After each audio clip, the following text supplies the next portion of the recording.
Place your hands behind the back as you cross them and hold on to the opposite big toe in Prana Mudra with the index and middle finger. Visualize Swamiji and tuck your chin to the chest in Jalandhara Bandha.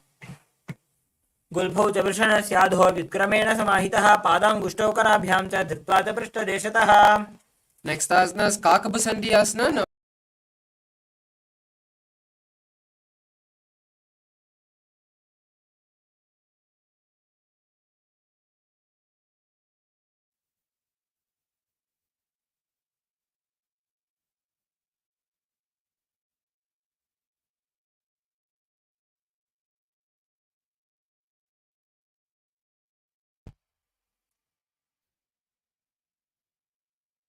the next asana is Kakabusandi Asana. Now squat on the feet with the feet together. Wrap the legs from the inside as you try to interlace your fingers behind the back. Visualize a crow and gaze at the nose.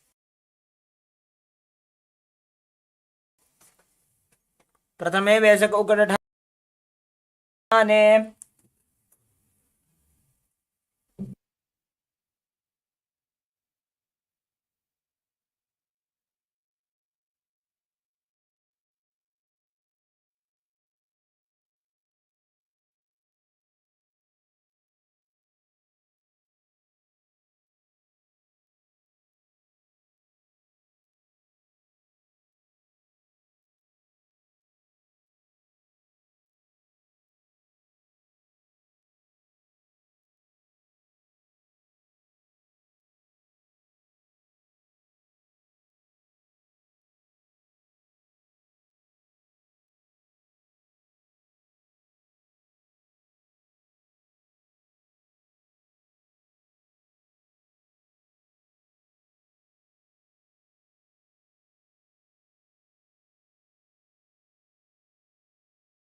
Now place your hands on the mat, shoulder width apart, and place the knees behind the back of the hands near the armpits. Slowly lean forward and lift the legs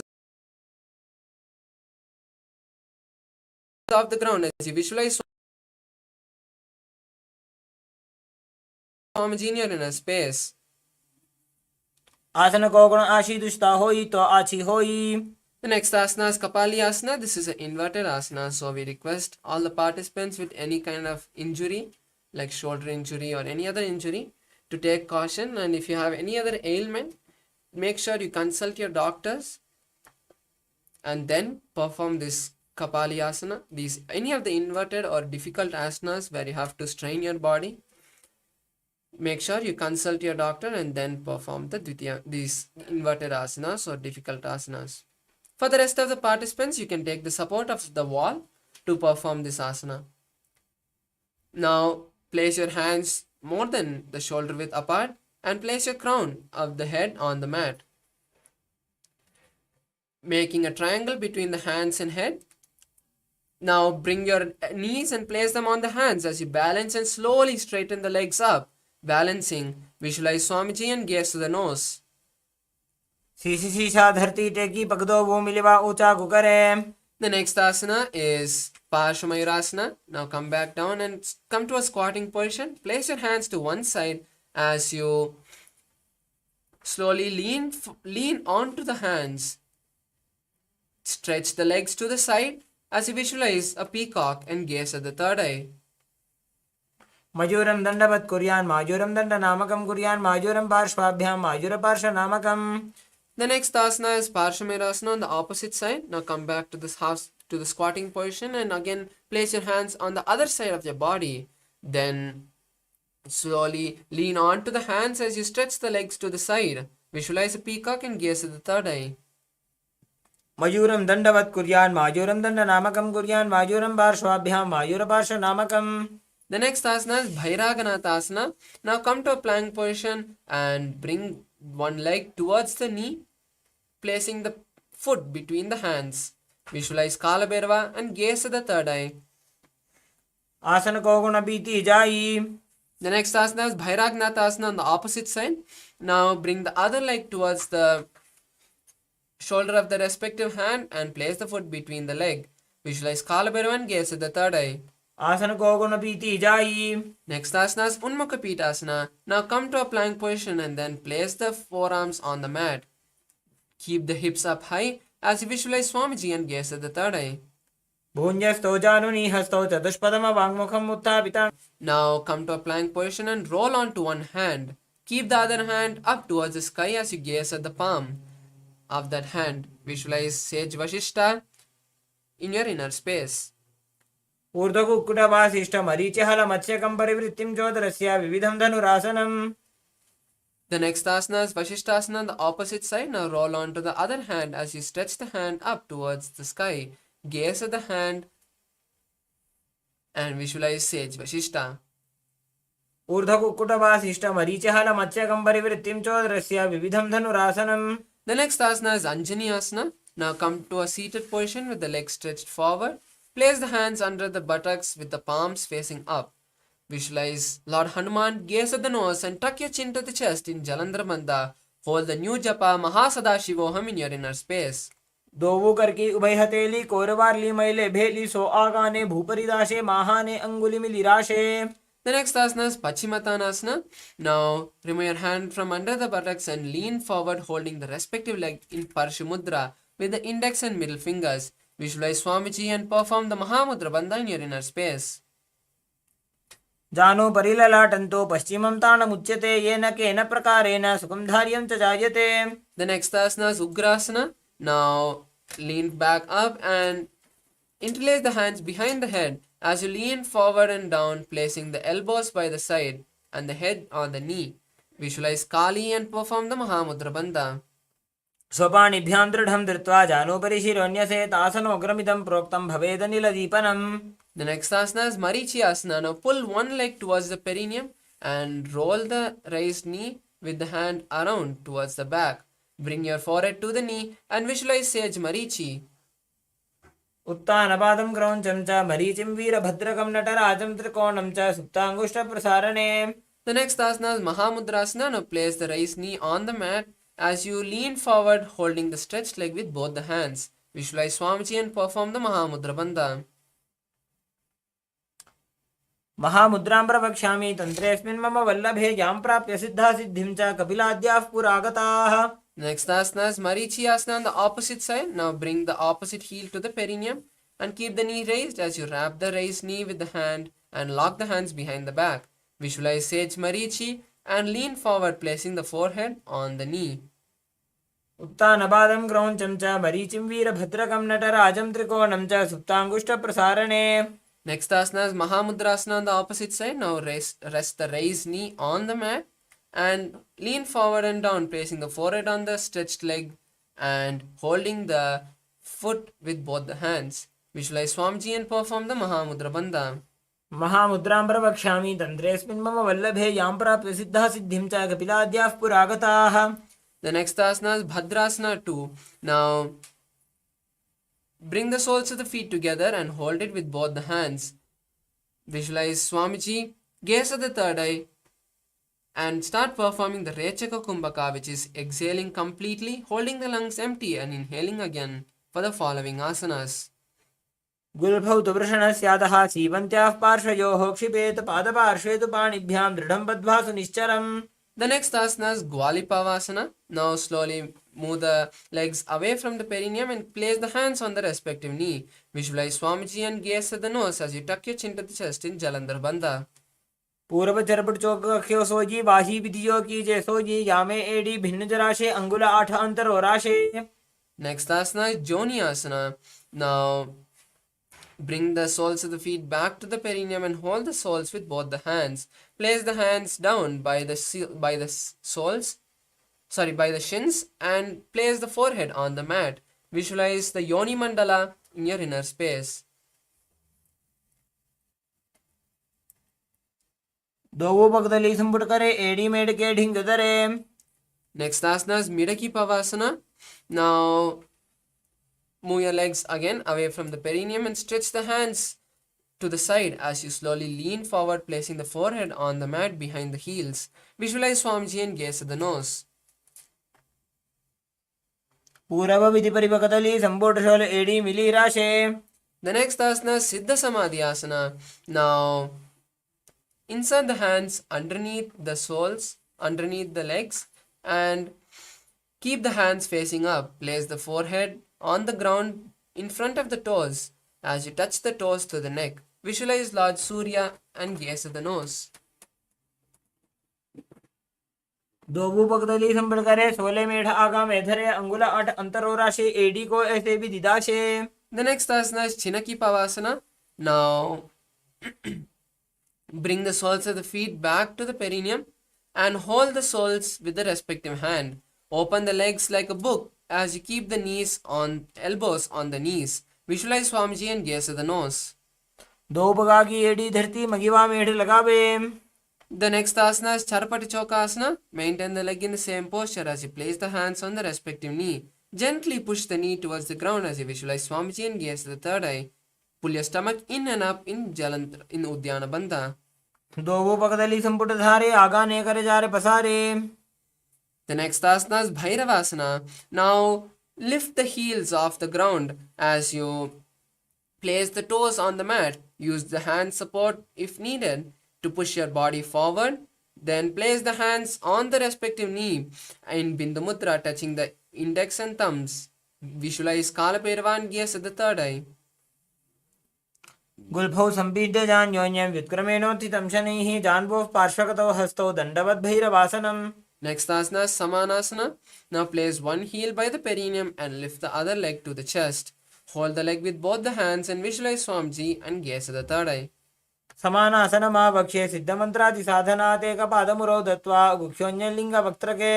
The next asana is Apanasana. Now place the leg on the respective shoulder and stretch the other leg forward and up. Keep the hands by the side for balance and visualize Swamiji. Gaze at the third eye. केवलं पादमेकं च स्कन्धे चारोपे यत्ततः एकपादेन गगने तिष्ठेत दण्डवत् प्रभो. The next asana, Samanasana, on the opposite side. Now place the opposite heel at the perineum and lift the other leg towards the chest with both hands. Visualize Swamiji and gaze at the third eye. समानासनमावक्षे सिद्धमन्त्रादि साधनात् एकपादं रोदत्वा गुह्योऽन्यलिङ्गवक्त्रके. The next asana is Apanasana. Now place the raised leg on the respective shoulder and stretch the opposite leg towards the sky. Gaze at the third eye and visualize Swamiji. केवलं पादमेकं च स्कन्धे चारोपि यत्ततः एकपादेन गगने तिष्ठेत दण्डवत् प्रभो.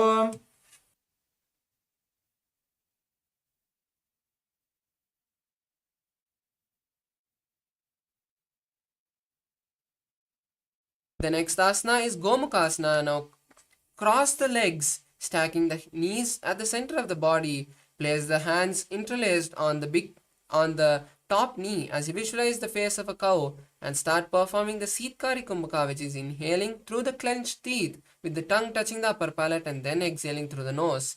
Hold the new japa Om Nithyanandoham in your inner space. सव्ये दक्षिणगुल्फं तु पृष्ठपार्श्वे नियोजयेत्. The next asana is Anusuyasana. Now maintain the legs in the same posture as you hold the opposite leg in Prana Mudra with the index and middle fingers. Visualize Rishika Anusuya and gaze at the nose. दक्षिण गोड़ नीचे उठाने बापों ताके ऊपर आने. The next asana is Anusuyasana 2. Now interlace the hands behind the back in Parshamudra and lean forward and down, placing the nose on the ground. Visualize Rishika Anusuya. जीमना गोदा की संधि ऊपर डाबा गोड़ा की संधि. The next asana is Garudasana. Now place one heel by the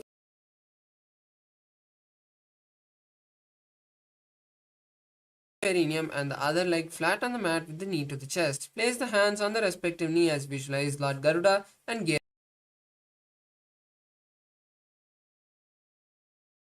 at the nose. The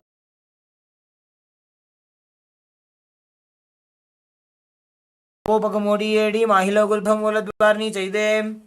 asana is Naradasana. Now sit on the heel which was touching the perineum and interlace the hands behind the neck as you turn outside of the raised knee. Visualize Sage Narada and gaze at the third eye. The next asana is Matsya Pitakasana. Now place the leg which was under the perineum on the opposite thigh. Now with the respective hand of the leg which is on the opposite thigh, wrap the leg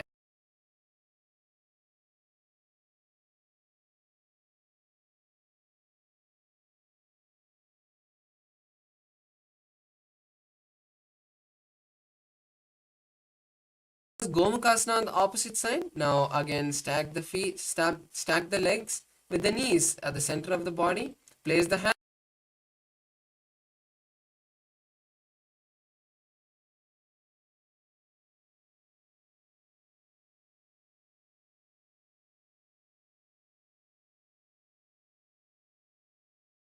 posture is hold on to the opposite toe, big toe. Visualize Rishika Anusuya and perform the Udyana Bandha. दक्षिण गोड़ नीचे उठाने बापों ताके ऊपर आने. Next asana is Anusuyasana 2. Now interlace the hands behind the back and lean forward, placing the nose on the ground. Visualize Rishika Anusuya. जीमना गोदा की संधि ऊपर डाबा गोड़ा की संधि. Next asana is Garudasana 2. Now place one heel by the perineum and the opposite leg flat on the mat with the knee to the chest. Place the hands on respective knee and visualize Lord Garuda. The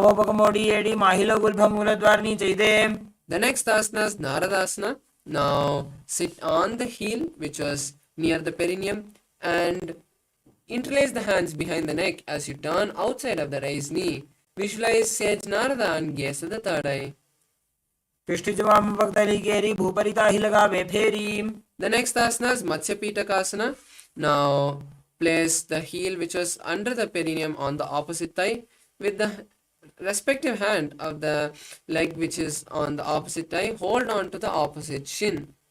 With the other hand, hold on to the respective big toe. Visualize Matsya, the fish avatar of Lord Vishnu. वामेन वामाङ्गुष्ठन्तु गृहीतं मध्य पीठकं योनि वामेन सम्पीड्य मेढ्रादुपरि दक्षिणम्. The next asana is Matsyendrasana. Now stretch the legs forward and place one leg on the opposite thigh. Bend the leg which the opposite leg is on and twist to the side as you place the elbow on the knee and touch the respective ear. Place the other hand behind and gaze backwards as you gaze at the third eye and visualize the sage Matsyendranatha.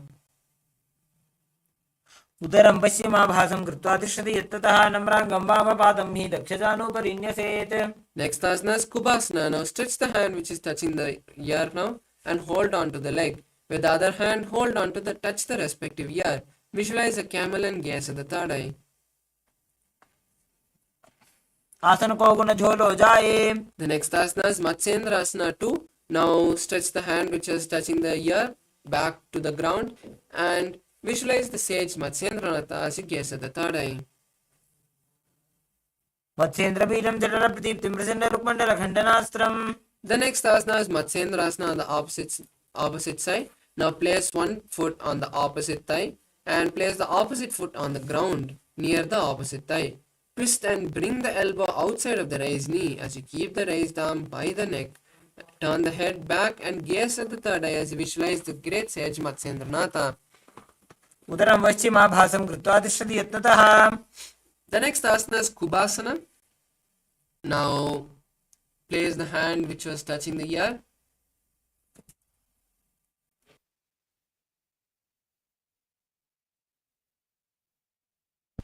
Now place the hand which was touching the ear. Hold the leg, opposite leg, as you lift the hand which is on the behind and touch the respective ear. Visualize the camel in your inner space. आसन को गुण झोलो जाए. Next asana is Matsyendrasana 2. Now place the hand which was touching the ear on the mat. And visualize the great sage Matsyendranatha as you gaze at the third eye. मत्स्येन्द्रबीजं जठरप्रदीप्तिं प्रसन्नरुक्मण्डलखण्डनास्त्रम्. The next asana is Padmasana. Now place the leg on the opposite thigh as you keep the palms on the respective knee. Visualize Paramashivam, gaze at the nose. आसनं द्विधं प्रोक्तं पद्मं वज्रासनं तथा. The next asana is Padmasana 2. Now cross the hands holding on to the respective toe as you visualize the goddess Parvati and gaze at the nose. Hold the new japa Om Nithyananda Mahasadashivoham in your inner space. उत्तानो चरणो कृत्वा ऊरू संस्थो प्रयत्ततः. The next asana is Kukutasana. Now insert the hand through the gaps of the thighs and calves. Lift the body off the ground as you visualize the rooster and start performing the Saja Kumbhaka, which is inhaling, holding the breath and exhaling comfortably. पद्मासनं सुसंस्थाप्य नाड्भोरोरन्तरे करो. The next asana is Bhaddakeki asana. Now from Padmasana, raise onto the knees and place the palms on the ground with the fingers pointing back. Now slowly lean forward as you place the navel on the elbows. Lift the legs off the ground as you balance on the hand. Visualize Swamiji. धरामोष्टभ्यकरद्वयेन तत्कोर्परि स्थापितानाभिपार्श्वः. The next asana is Mayurasana. Now come to a kneeling position and then again lean forward, placing the navel on the elbow. Slowly lift the legs off the ground as you visualize yourself as a peacock. अथ पक्षे Mahadev मयूरासनमुत्तमम्. The next asana is Makarasana. Now lie down on the ground on the stomach as you interlace the hands behind the back. Open the legs wide apart with the toes pointing sideways. Visualize a crocodile. अध्यासशेते हृदयं निधाय भूमौ च पादौ च प्रसार्यमानो. The next asana is Shalabhasana. Now place the hands by your side and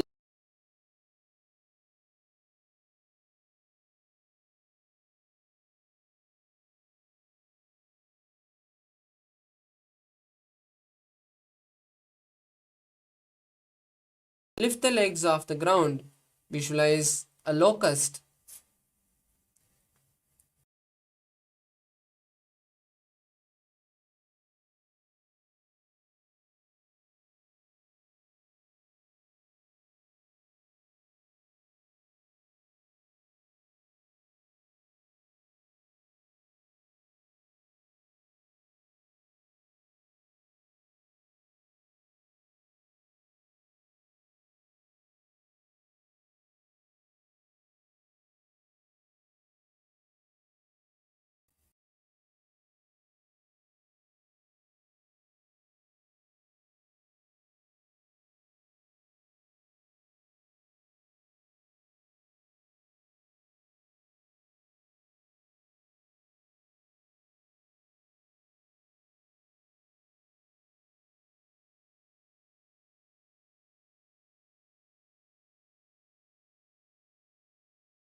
Now, slowly come back to your body. Start shaking your legs and hands as you slowly bring your thighs and legs to the chest. Wrap your chest and rock from side to side. Make some momentum and then roll up. Come to a comfortable seated position.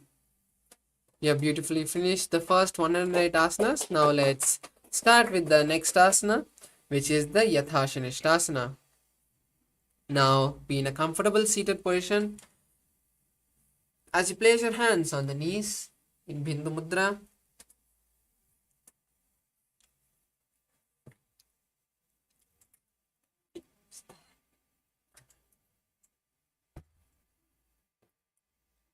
bring your hands to the knees and visualize Swamiji in your inner space as you start performing the Samana Kumbhaka, which is inhaling, holding the breath and exhaling. Hold the japa Om Nithyananda Paramashivoham for the whole sequence. पर्यङ्कं तत्समाख्यातं यत संस्थं यथा स्थितिः. The next asana is Samasana. Now sit in a cross-legged position with your hands in Bindu Mudra. Visualize Swamiji in your inner space. इदानीं गर्भिणीनां योगाभ्यासो यथा लघुसुखप्रसवलाभाय प्रोच्यते प्राक्तनेपथि. The next asana is Muktasana. Now sit with one leg on the thigh and the other leg under the opposite thigh. Keep your palms on the respective knees as you visualize Swamiji and continue to perform the Samana Kumbhaka, gaze at the third eye in Shambhavi Mudra. निपीड्य सीविनीं सूक्ष्मां दक्षिणेतरगुल्फतः.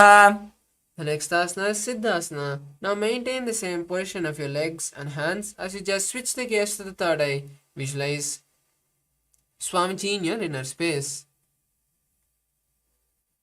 ऋजुकाय समासीन सिद्धासनमुदीरितम्. The next asana is Siddhyasana. Now continue to maintain the same position as you gaze at the floor. Tuck your chin and perform the Mahamudra Bandha as you visualize Swamiji in your inner space. वामपादके इडीजानो सीवनिमदिदासुकोठानो. The next asana is Rudrasana. Now roll your hands back up, placing the back of the palms on the knees. Touch your index and thumbs in Bindu Mudra. Gaze at the third eye and visualize Lord Rudra. वामचरणपरिदक्षिणराखे एकजुगतीये सेविदिदाखे. The next asana is Santadhunasana. Now continue to keep the body in the same position as you switch the gaze to the nose and visualize yourself as the embodiment of unshakable nature. आसन की गुणमन की चलता मीटे. Next asana is Siddhasana 2. Now bring your hands and cup them over each other in Samputa Mudra, making the palms like a lotus as you visualize Swamiji in your inner space. ऋजुकाय समासीन सिद्धासनमुदीरितं प्रसार्य भुविपादौ तु दोर्भ्यामङ्गुष्ठमादरात्. The next asana is Bandha Yoniyasana. Now keep the legs in the same position as you visualize you are the womb of creation. Now lock your senses in Shanmukhi Mudra by closing the mouth with the ring and little finger, closing the nose with the middle finger, closing the eyes with the index finger and the thumbs with the to the ear. यत्र मध्ये महादेव बन्धयोन्यासने शृणु. Next asana is Virasana. Now place the hands back on the knee as you keep them in Bindu Mudra, touching the index and middle. Visualize your the space of bravery. एकं पादमथैकस्मिन् विन्यस्योरुणि संस्थितः. The next asana is Valmikasana. Now continue to keep the legs and hands in the same posture as you switch the gaze to the third eye and visualize the great sage Valmiki. दावापगी पगतली पुनि AD है जोय. The next asana is Joni Mudrasana. Now keep the hands on the respective knee with the palms on the respective knee. Gaze at the nose and visualize the Yoni Mandala as projected on the screen. वामपादकी पगतली जाहि माहिली core. The next asana is Yoni Asana. Continue to keep the body and the hands in the same posture. As you switch the gaze to the third eye, continue to visualize the Yoni Mandala. योन्यासनं पर्वतेन योगं योगफलेनिलम्. The next asana is Bhadrasana 3. Now bring the soles of the feet together and hold the soles with both the hands. Visualize Veerabhadra, gaze to the nose and perform the Uddiyana Banta. गुल्भौ च वृषणस्यादः सीवन्त्याः पार्श्वयोः क्षिपेत्. The next asana is Aghorasana. Now place your left hand on the respective knee and with the right hand perform the Abhyantra Kumbhaka, which is inhaling through the left nostril, holding the breath, inhaling through the right nostril, holding the breath, and then exhaling through the left nostril. Perform the Kechari Mudra, which is rolling the tongue and touching the back of the throat as you gaze at the third eye and visualize an Aghori. पूर्वको विश्रिका जोजी वाही विधि जोगी जैसोजी. The next asana is Kaneri Pavasana. Now place the elbows on the soles of the feet and rest the chin on the palms. Visualize a female elephant drinking water and gaze at the nose as you perform the Uddiyana Bandha. Start performing the Rechaka Kumbhaka, which is exhaling completely, making the lungs empty and then inhaling again. ग्वाली पाव आसन कक्ष्यो है जैसे Yahoo में जाने विधि तैसे. The next asana is Pharasana. Now lift the knees together and bringing the soles of the feet together, hold the soles of the feet and raise the legs up towards the chest, resting your chin on the toes. Visualize Swamiji and gaze at the nose. ततोर्ध्वं रेचयेद् वायुं मृदुनिश्वाससंयुतम्. The next asana is Gopi Chandasana. Now keep the soles of the feet together and pull them towards the chest as you rest the chin on the toes. Visualize the king and gaze at the nose. पूरव विधि परिपक्तली संपूर्ण शोल एडी मिली राशे. The next asana is Udharasana. Now from the previous asana, raise the legs up towards the forehead, keeping the legs in front of the face. Visualize your body is free from any defects. दो भूपक्तली संपुटटाने उभय हस्तकर्यूरद हिताने. The next asana is Vishishtasana. Now sit with your feet together and bring the arms under the legs. Raise the feet up to the face with the fingers interlocked around the feet. Visualize Swamiji and visualize yourself excelling in everything. दो भूपक्तली जोड़ी संपुट करें.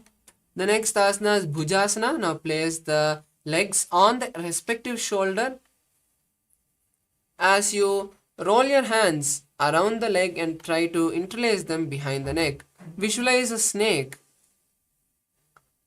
शिरासनं तो विज्ञेयं कक्षासनम् अतः परं ग्रीवासनं च परमं भुजासनं होच्यते. The next asana is Kalyanasana. Now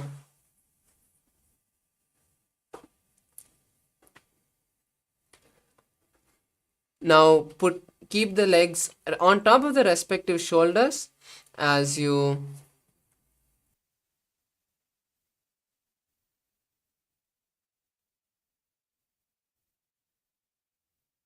continue to keep your legs over top the respective shoulder as you bring your hands down and try to interlace them behind the lower back. Visualize a beautiful goddess and gaze at the nose. दो हाथ पगों बीच आने तिनको कोड़ा नीचे ठाने. The next asana is Sankatasana. Now place one heel under the perineum and sit on the heel and raise the other leg, crossing it over the leg which you are sitting on. Place the heel of the leg by the side of the hip as you keep the hands on opposite knees. Visualize a swan and start performing the Ujjayi Kumbhaka, which is inhaling and exhaling, making an ocean-like sound. वामपादं चितेर्मूलं सन्यस्य धरणीतले.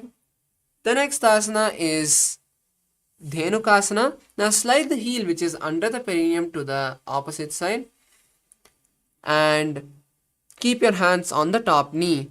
Visualize the cow and perform the Udyana Bandha. Anushakinagarpanchadam Prishilindakalyamni. The next asana is Machandrasana. Now place one leg on the opposite thigh and place the other leg on the opposite knee. Visualize Swamiji as you twist your body holding on to the opposite thighs. Gaze at the third eye. Vamajangabharadachinatane Vamahastapishti Ane. The next asana is Machandrasana 2. Now hold on to the opposite leg and lean forward and down, placing the forehead on the mat. Visualize Swamiji in your inner space. Prathamaji Manocharna Jojoji Vamajangabharira Khesoji. Next asana is Guru Asana. Now raise back up and interlace the fingers, place them on the top knee. Perform the Mahamudra Bandha and visualize Swamiji.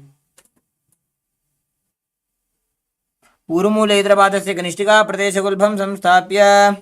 The next asana is Sankatasana on the opposite side. Now place the opposite heel under the perineum and raise the other leg, stacking it over this leg and placing the heel by the opposite hip.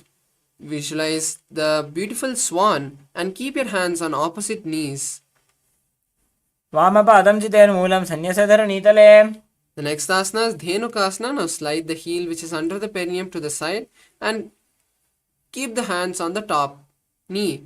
Visualize the cow and perform the Udyana Bandha. Anushakinagarpanchadam Prishilindakalyamni. The next asana is Machandrasana. Now place one leg on the opposite thigh and the other leg on the opposite knee. Twist your body and hold on to opposite thighs as you visualize Swamiji and gaze at the third eye. Vamajangabharadachinatane Vamahastapishti Ane. The next asana is Machandrasana 2 on the opposite side. Now hold on to the opposite legs as you lean forward, placing the forehead on the ground. Visualize Swamiji in your inner space.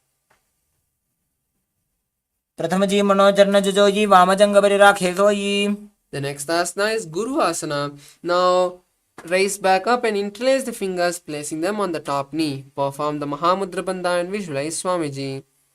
Urumulaidrapadasya Kanishtika Pradeshagulbham Samstapya. The next asana is Pashasana. Now bring your thighs to the chest and hold on to opposite knees. Visualize Swamiji in your inner space and gaze at the third eye as you start performing the Kechari Mudra for the following asanas, which is rolling the tongue and touching the back of the throat. Padatale Bhumo Nidhaya Janu Nirsi Nidhaya.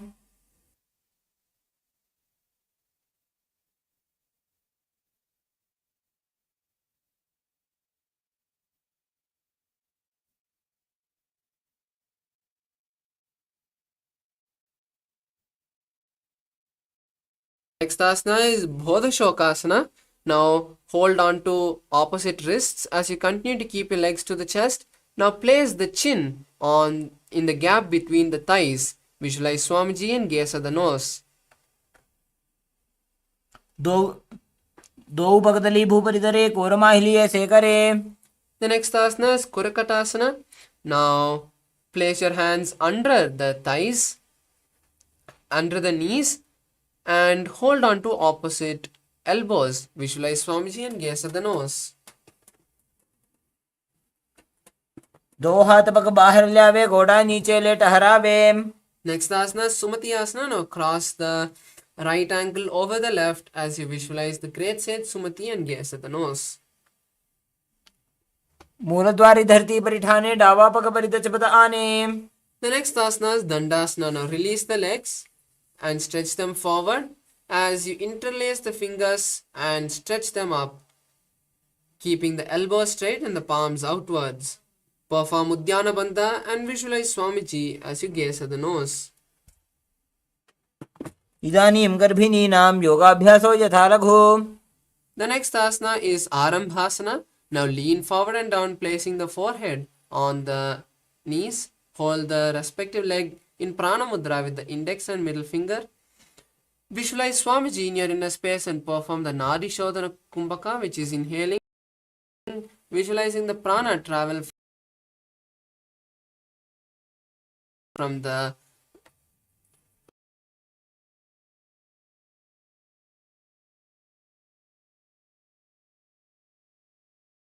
root center to the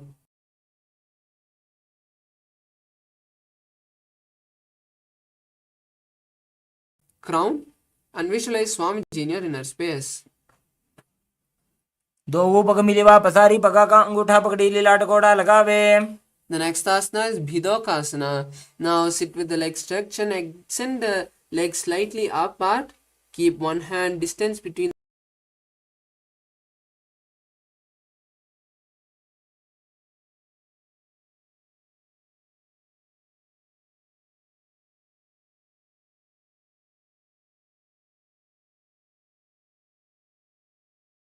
both the legs out with the heels together. Place the chin on the heels and insert the hands below the legs, keeping the palms facing up. Gaze at the nose and visualize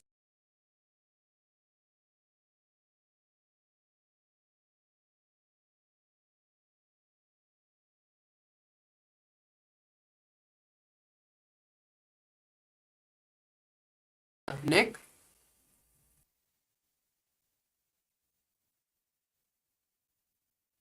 Place the leg behind the neck and lean forward, placing the forehead on the knee.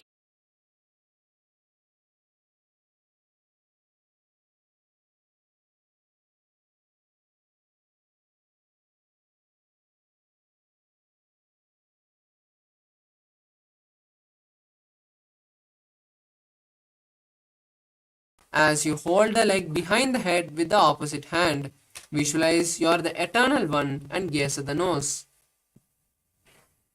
उत्तानसेने एकैकं पायिग्रीवायां विन्यस्य. The next asana is Ankushasana.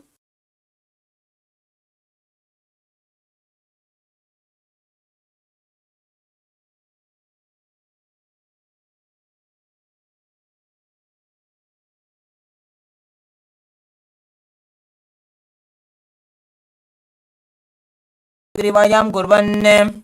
The next asana is Drishasana. Now release the leg from behind the head and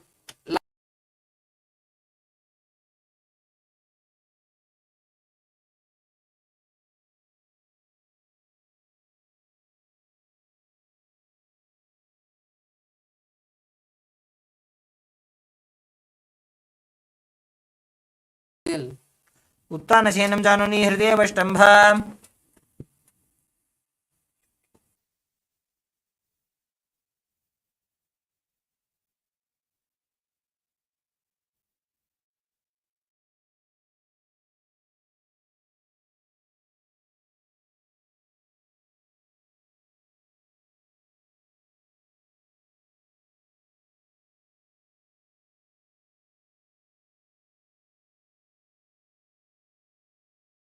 And lean forward and down, holding onto the front foot, repeating Urdhva Paschimottanasana on the other side.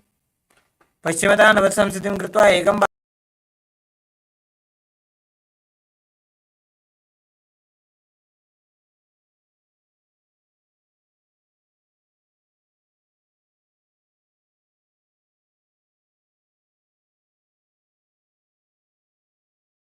Repeat Ankushasana on the other side. उत्तानशीत एकैकं पादं ग्रीवायां कुर्वन् इतरहस्तं कर्णमूले स्थापयेत्.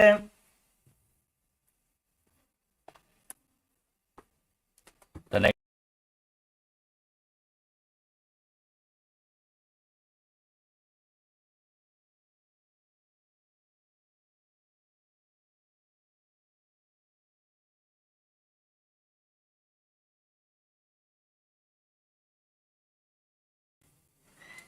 Next up is Atmadhammasana. While laying on your back, raise your legs towards your head and wrap your hands around the legs.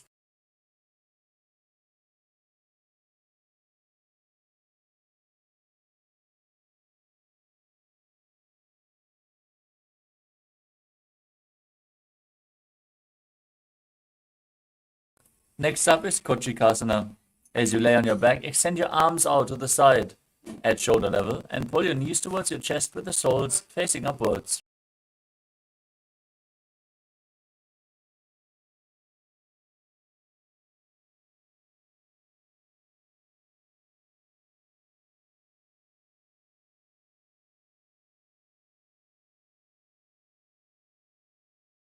Arms extended to the side, knees pulled towards your chest. This is the neutral position.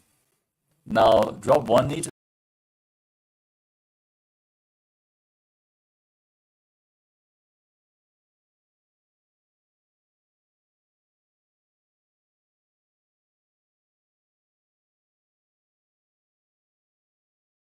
extended. 1, 2, and 3. Extending the legs out to the side and gazing away from the feet as you visualize Swami.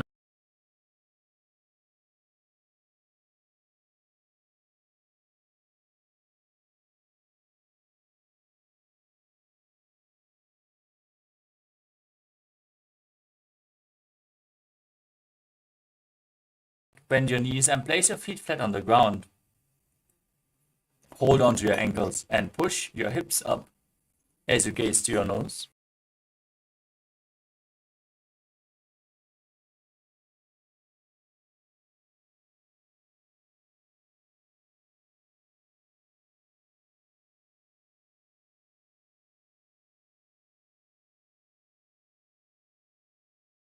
Top of your shoulders, fingers pointing towards your feet, and push your entire body off the mat. Raise your hips high.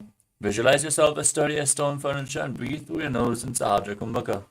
उत्तानशयनं हस्ततलाभ्यां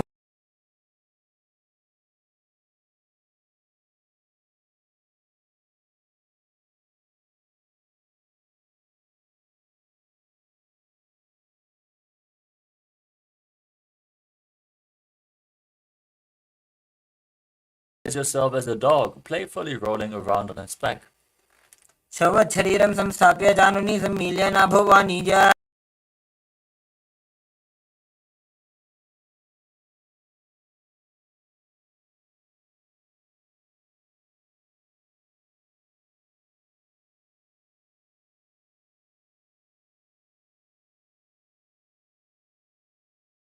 नद्वयं विपरीतकृतिः सैषा सर्वतन्त्रेषु गोपिता.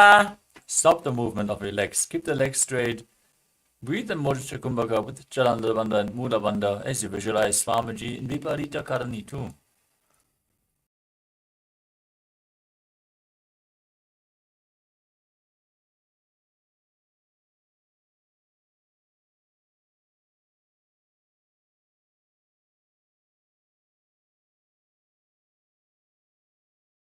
Flat on the mat behind you, visualizing yourself as a plow in Langalasana.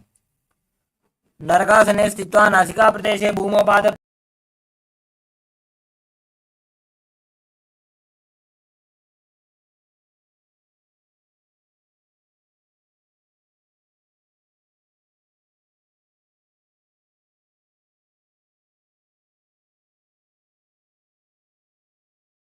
Internally chant the Mahavakya Om Nithyananda Paramashivoham. तानं शयित्वात् कुर्वीता शयितपश्चिमतानकम्. Next up is Supta Konasana as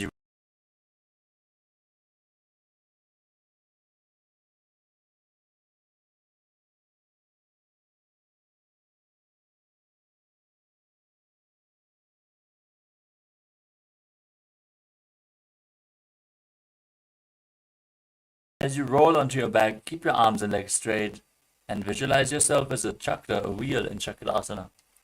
पूर्वतान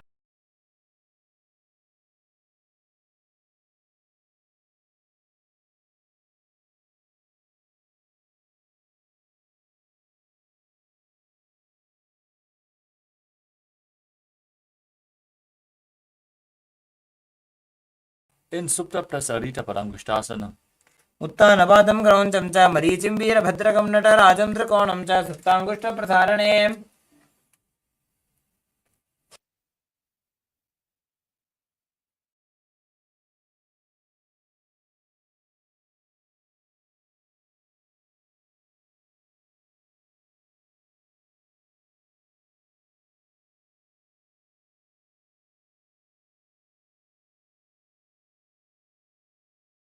the legs back together and keep them straight and keep the legs towards the sky.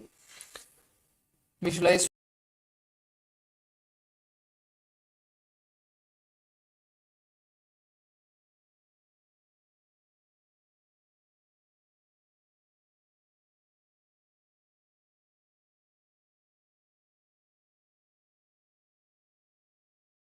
asanas Matsyasana.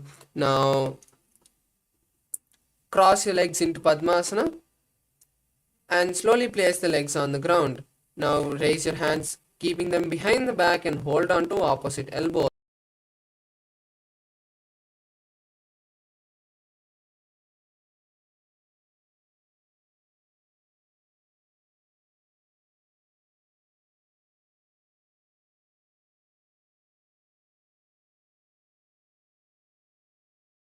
Palm. Visualize Lord Rama and gaze at the nose. प्रथम करे पद्मासन आछे सूधो सोबे भूपरि पाछे.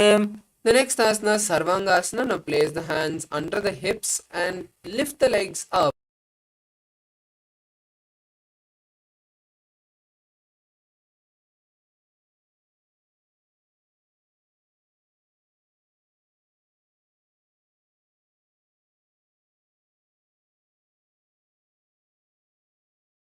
On the opposite thigh and bring that leg towards the head.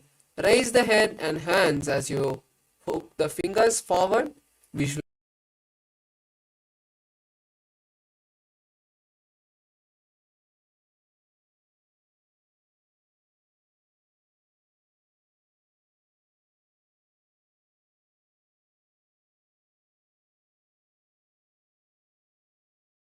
of the legs and lift the head and hands forward. Visualize a scorpion and gaze at the third eye. प्रथमशेन सूधो शीर्षकेशिकी सन्ति सुदाखे. The next asana is Vrishabhadakshepasana. Now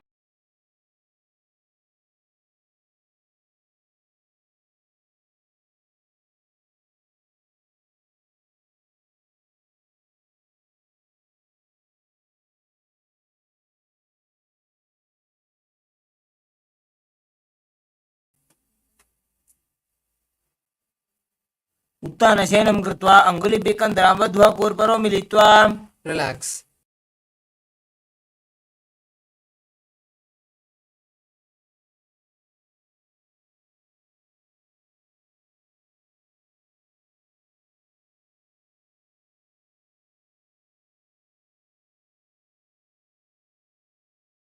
कृत्वा जानुद्वयं पर्यायेन कर्णयोः संस्पृशेत्. The next asana is Vrikasana. Now as you lie down, lift the feet and bring them, place the feet flat on the ground.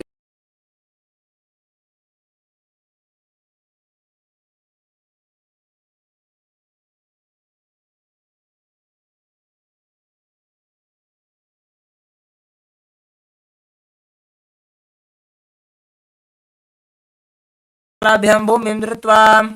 The next asana is Lutasana. Now sit down and then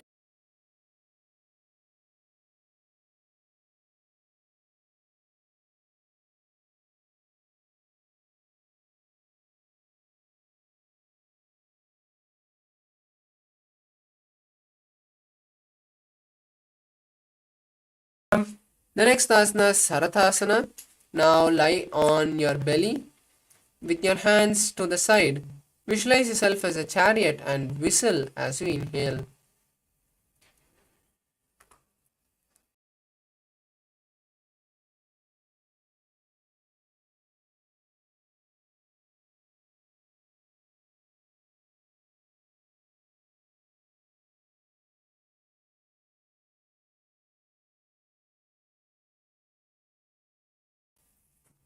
हस्तद्वयं बद्ध्वा तन्मध्ये चरणद्वयम् उड्डानैव बहिरानीय. The next asana is Jatyasana.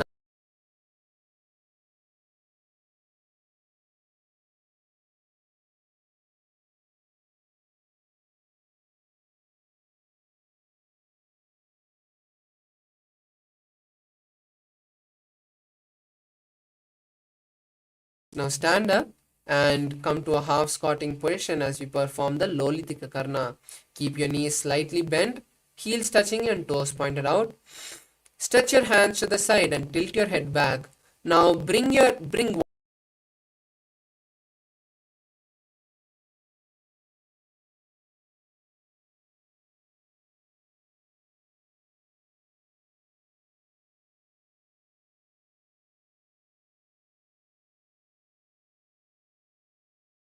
Sarpasana. Now stand tall, and if you have a rope, you can tie your feet. Otherwise, just stand tall with the hands by the side.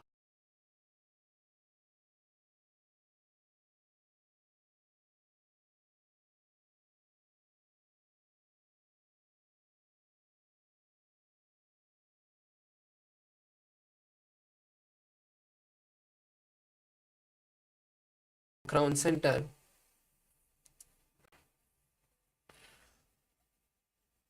अथ सर्पासनं वक्षे वायुपाणाय केवलं शरीरं दण्डवत् तिष्ठेत् रज्जुबन्धस्तु पादयोः. Next asana is Ushtrasana.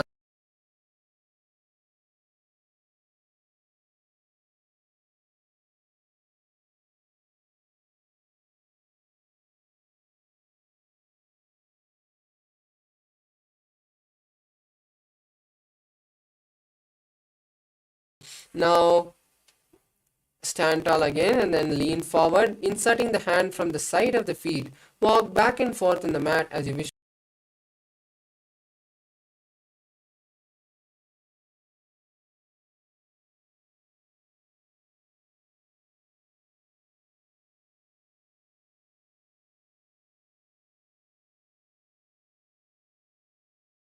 Visualize a bird diving. पादतले भूमौ निधाय पृष्ठभागेन हस्तौ जङ्घापर्यन्तं नीत्वा. The next is Talapushpavatam Karna. Now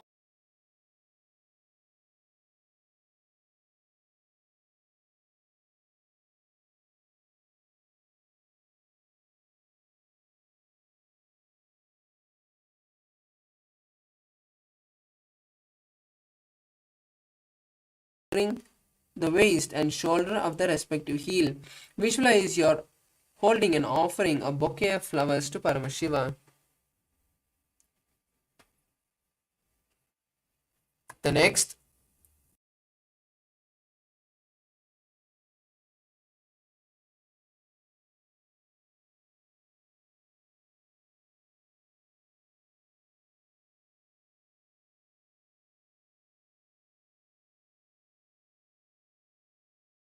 the horn of the rhinoceros.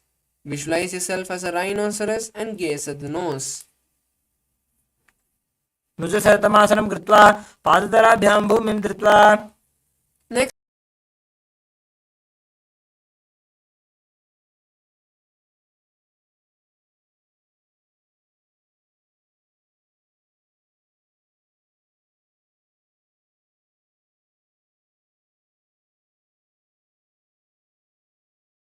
asana is Musalasana. Now stand with the feet together and raise the hands above the head.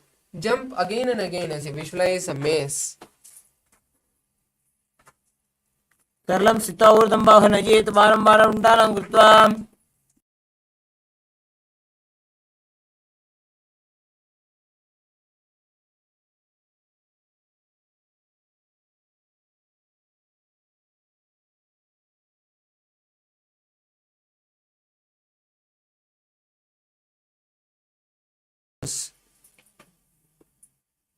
सरलं स्थित्वा ऊर्ध्वं बाहुं नयेत्. The next is Parshvajanu Karana. Now come to a half squat.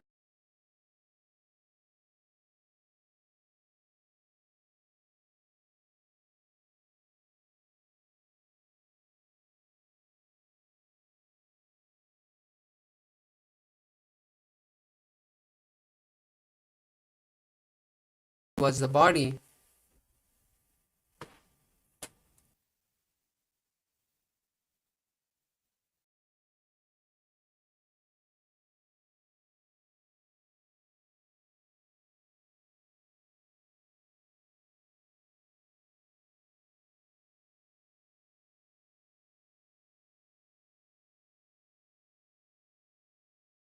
Stretched legs straight. Visualize Paramashiva dancing.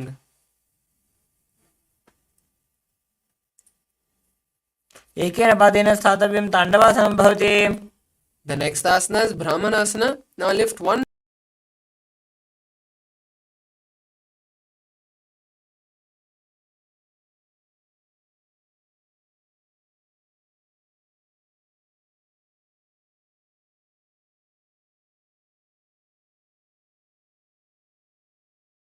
tap the other leg as you place the leg by the calf of the standing leg and simultaneously wrap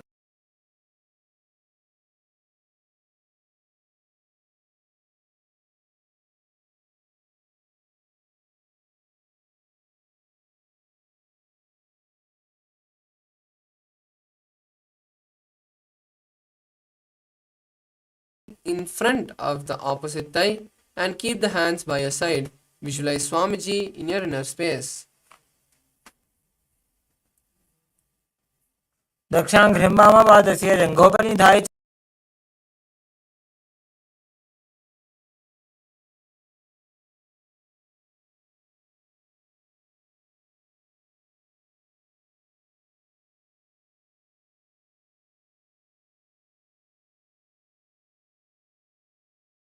Quickly rotate your body on the standing leg as you visualize the North Pole star.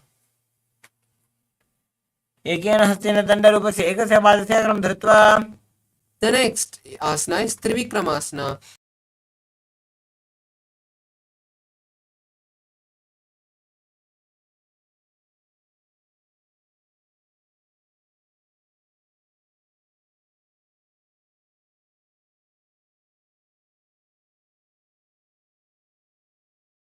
Now we'll be performing the Parshvajanukarna on the opposite leg. Now stand tall and bend the knees.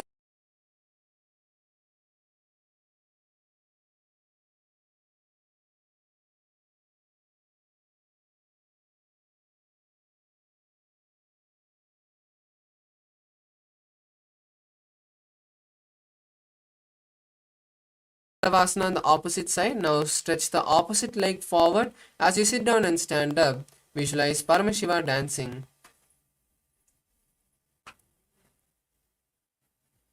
एकेन पादेन स्थातव्यं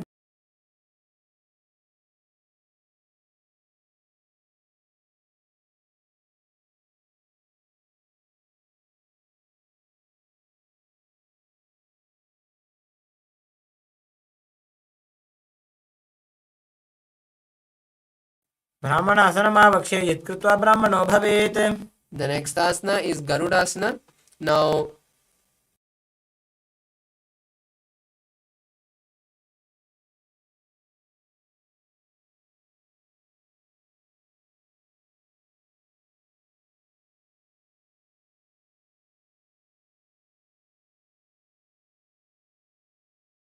place the raised leg on the opposite in front of the opposite thigh as you rest the hands by your side. Visualize Swamiji in your inner space. उत्थानकूर्मपीठं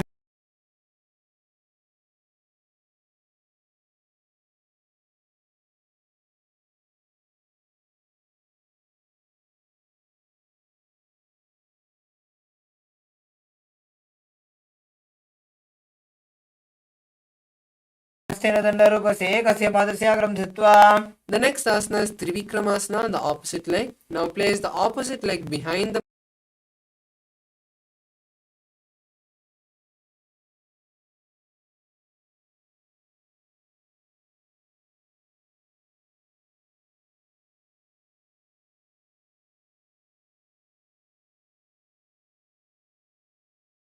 Karna. Now stand tall.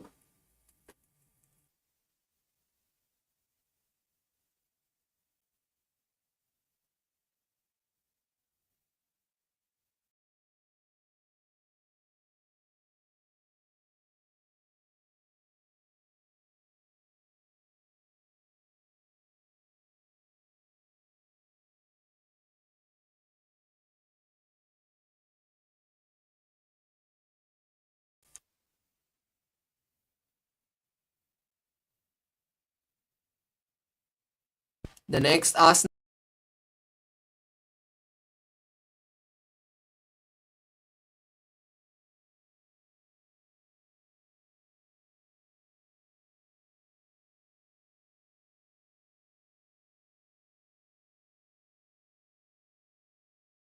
Goraknatha. As you start performing the Jiva Chala Kumbhaka, which is inhaling, visualizing the prana traveling all over your body and then exhaling. प्रथमहि बोहोए बाहुरी नीचो पुनिहोवे. The next asana is Kanchi Asana.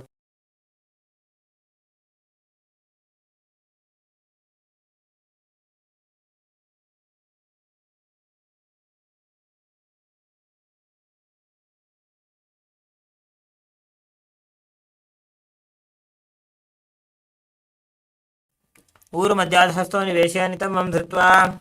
The next asana is Bhairu Asana. Now,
Nose, visualize yourself as Mahavishnu's avatara, Varaha avatara. पागतली की माहिली कोरमिलाजी फनापानी उकड़बई से. The next is the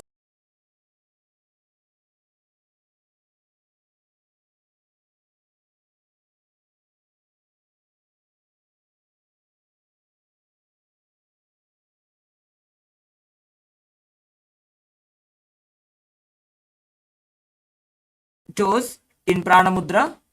Visualize Supreme Pontiff of Hinduism, Swamiji, in your inner space.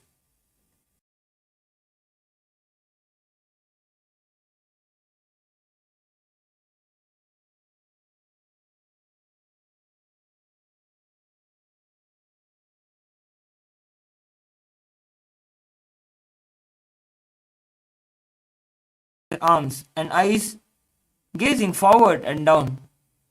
Perform the Mula Bandha. Visualize yourself as a crow.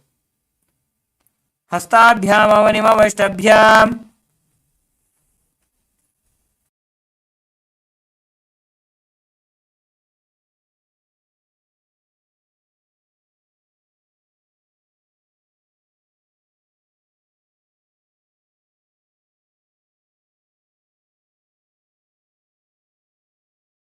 You can please consult your doctor and before performing this asana.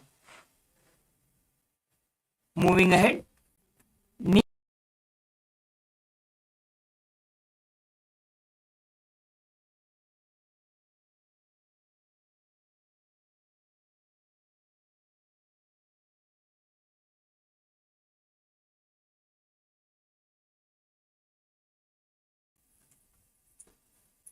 Relax. Now, the next asana is Guptasana. Keeping your toes flat, touching the opposite feet, sit down on your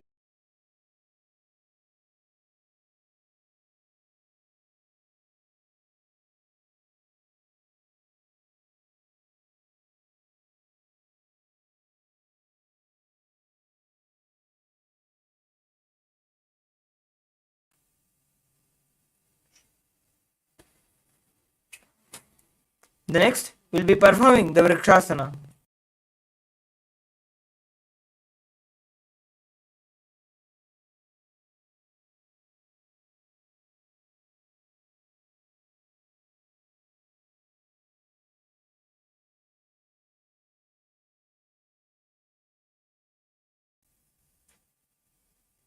Visualize you are a tree with deep roots into the ground and your 7 chakras of your body getting purified. Saptachakrakshalanaya vrikshasana visheshakan. Maintaining the same posture.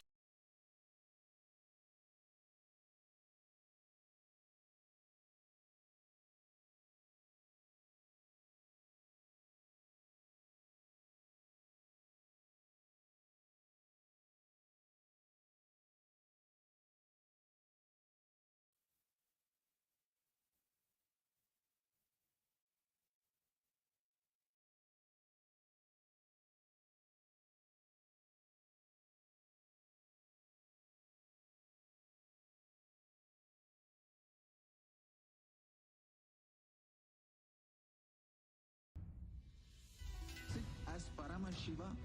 Inhale and exhale deeply with 25 heads and 75 eyes and 50 hands. Visualize, meditate, connect with him. He is a living, alive being. Drop your form into his form and dissolve. Remember, you are a Sarupya Mukta, means your form is dissolved into his form. All my disciples, now I am initiating Salokya Mukti, Samipya Mukti, Sarupya Mukti, Sayujya Mukti. Om Nithyananda Paramashivoham. Om Nithyananda Paramashivoham. Om Nithyananda Paramashivoham.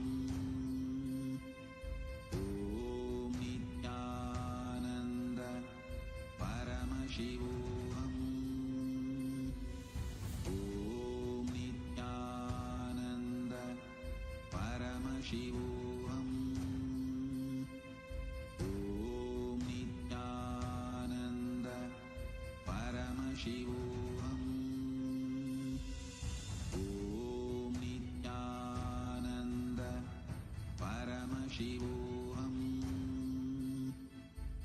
Om Nithyananda Paramashivoham. Om Nithyananda Paramashivoham. Om Nithyananda Paramashivoham. Om Nithyananda Paramashivoham.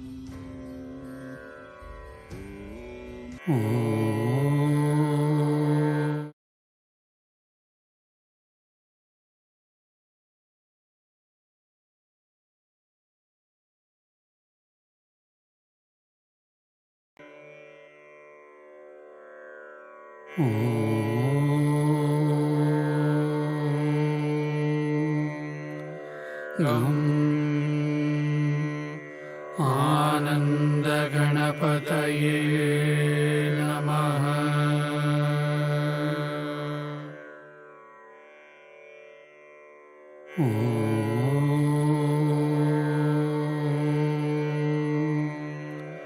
गं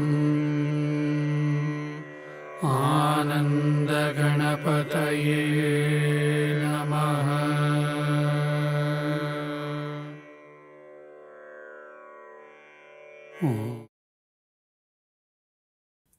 Sorry for the technical glitch.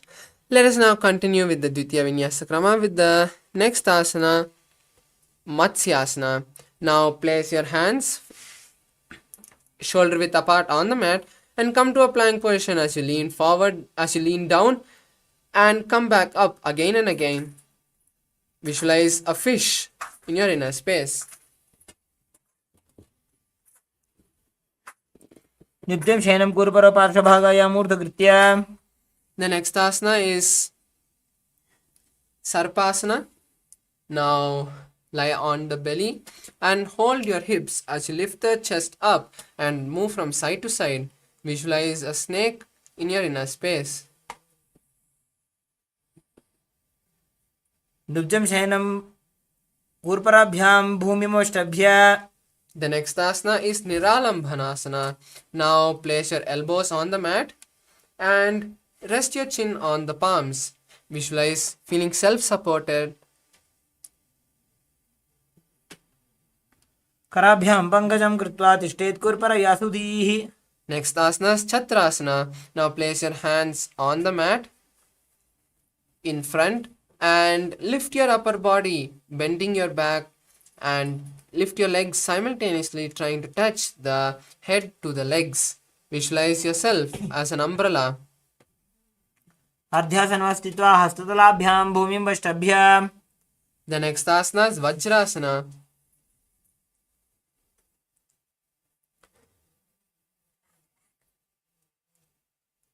Now sit on your heels with the toes flat and place your forehead on the mat. Stretch the hands as forward as possible as you visualize you are the indestructible weapon of Indra. Gaze at the nose. इदानीं गर्भिणीनां योगाभ्यासो यथा लघु. The next asana is Meshasana. Now from the previous asana, raise your hips up as you start striking one hand to the mat. Visualize yourself as a powerful ram.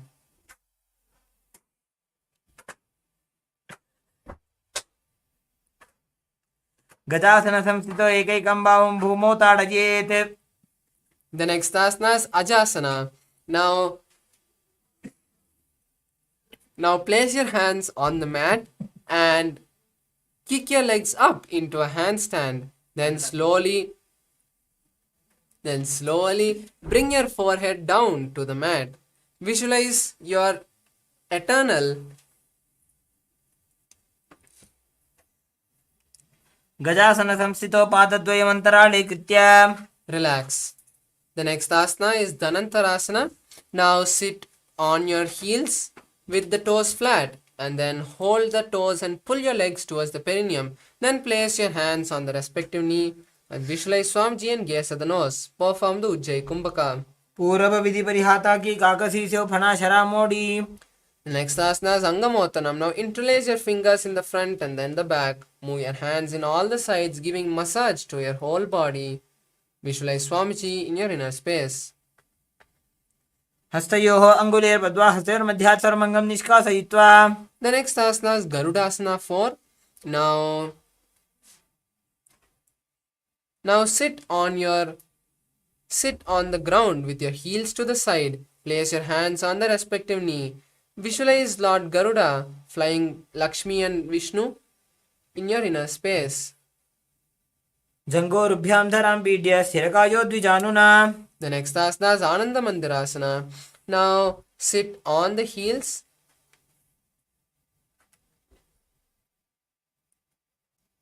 As you place your hand under the ankles, visualize you are residing in a blissful temple and gaze at the third eye.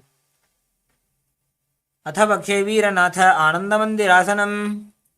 The next asana is Mandukasana. Now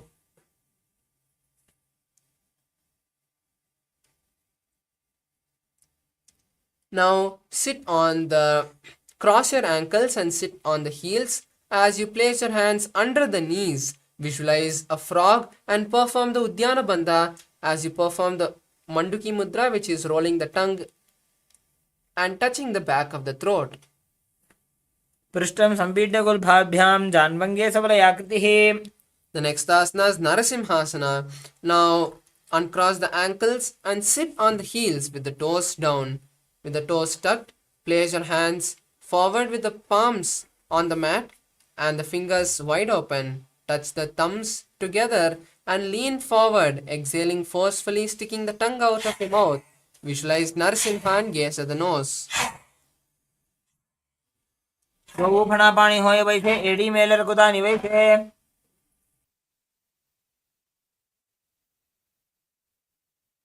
Next asana is Bhishrikasana. Now continue to sit on the heels with the toes tucked. Place your hands cupped in front of your mouth as you insert the thumbs under your teeth. Visualize Durga and gaze at the nose as you perform the Bhishrika Pranayama, which is inhaling through the left nostril and exhaling through the mouth. दो फणा पानी होए वैसे AD Mailer गुदानी वैसे.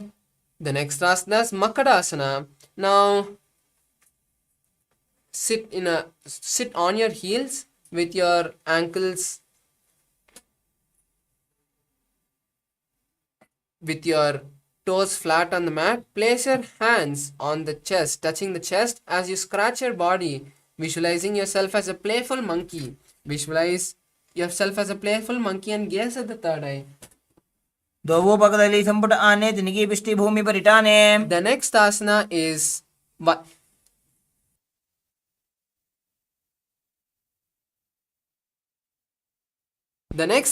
Vajrashankarasana. Now sit on your heels with the soles of the feet together. Raise your knees off the ground and cross your hands behind the back, holding on to opposite elbows. Visualize a diamond and gaze at the nose. प्रथम पना पानी होए वैसे दोवो AD गुदानी वैसे. The next asana is Khanjanasana. Now cross the ankles and sit on the heels. Place the hands by the side of your body. Perform the Uddiyana Bandha and visualize your body having perfect health. Gaze at the nose. खञ्जनासन महापक्षे यत्कृत्वा सुस्थिरो भवेत्. Next asana is Kurmasana. Now continue to keep the ankles crossed as you place the hands on the respective knee. Visualize a tortoise and gaze at the nose. गुल्भौ च वृषणस्याधो व्युत्क्रमेण समाहितौ. The next asana is Yogasana. Now continue to keep the body in the same posture as you visualize Swamiji and gaze at the nose. गुदं नियम्य गुल्फाभ्यां व्युत्क्रमेण समाहितः. The next asana is Vijogasana. Now raise onto the knees and come to a kneeling position with the toes tucked. Cross your ankles as you bring the foot next to the opposite knee.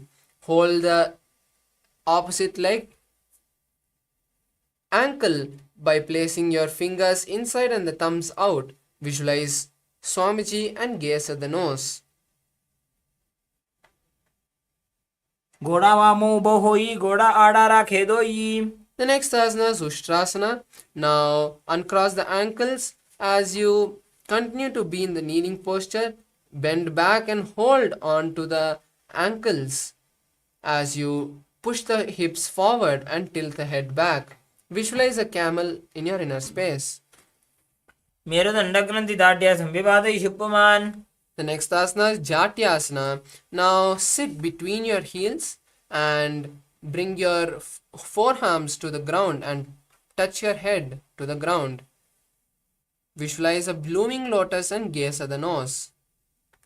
दो AD संपुट करे 16 मूलद्वारी तरि धरे. The next asana is Viratasana. Now place your back on the mat and then get up. Do this again and again. You can use your hands for support if needed. Visualize yourself being completely healed and gaze at the nose. जंगा पृष्ठभूमो निधाज्य जंगोत्रयोः ऊरुनि संस्थाप्य. The next asana is Kapotasana. Now from Viratasana, raise the hips higher and bring the forearms on the mat. Hold the back of the heel and bring the head between the feet. Visualize a beautiful dove. मेरुदण्डग्रन्थि दाढ्या संविवादयिषु पुमान्. Next asana is Varasana. Now come to a kneeling position with the toes tucked and the feet together. Hold the opposite elbow and visualize receiving a boon from Paramashiva. Gaze to the nose. दानुनि भूमौ संस्थाप्य हस्ताभ्यां बाहु परस्परं धृत्वा. Next asana is Varahasana 2. Now from this kneeling position, sit on your heels with the toes tucked. Place your forehead on the mat and hold the head with both the hands. Visualize Varaha, the boar avatar of Lord Vishnu. सूर्यं चन्द्रं भेदनानि आसनानि निकथ्यते. Next asana is Mundasana. Now this is an inverted asana, so you can take the support of the wall if needed. Now place your forearms on the ground, shoulder width apart, and interlace the fingers. Then place the crown of the head between the interlaced fingers and kick the legs up, coming into a headstand. Visualize yourself as a lobed tree and gaze at the nose. अधो मुंडासनं वक्ष्ये सर्वेषां प्राणिनां सुखम्. The next asana is Andhasana. Now sit on your heels with the toes flat. Place your head between your knees and cover your ears. Visualize Swamiji and gaze at the nose. प्रथम पगदली समटरावे कोरमाहिली उभे मिलावे. Next asana is Viparita Shalabhasana. Now lie on your stomach and stretch your hands forward. Simultaneously lift the legs, hands and chest off the ground as you visualize a locust. शलभासन भेदाश्च नटभेरुण्ड नामके गण्डभेरुण्ड सहिते शीर्षदण्डासनं तथा. Next asana is Kapalasana. Now bring the hands to the side of the body with the palms facing down. Lift the legs alone off the ground as you visualize a skull. कपालं भूमो निधाय ऊर्ध्वं पादौ नजेत्. The next asana is Akasha Bhairava. Now continue to keep your hands by the side of your body as you kick the legs up, bringing the legs to the front, to the side of the head from behind. Visualize a beautiful dove. उष्ट्रासने स्थित्वा चरणौ भूमेरुत्थाप्य. Next asana is Chatakasana. Now sit on your heels with your toes flat. Place your forehands on the mat as you visualize a sparrow. कूर्परपर्यन्तौ हस्तौ धरामोष्टभ्य. Next asana is Vrishchikasana. Now continue to keep your elbows and palms on the ground as you lift the knees up and kick your legs. Slowly bend the legs and bring the legs from the back, touching your head. Visualize a scorpion and perform the Saja Kumbhaka. विच्छेव पुच्छप्रतिमां कृपाश्रीं धृत्वा स्वशीर्षे चिबुकं विधार्यकौ. The next asana is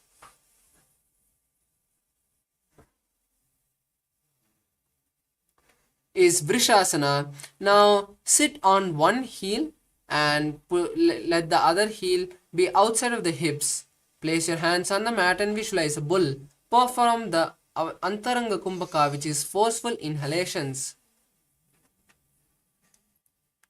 याम्यगुल्भे पादमूले वामभागे पदेतरम्. The next asana is Lolasana.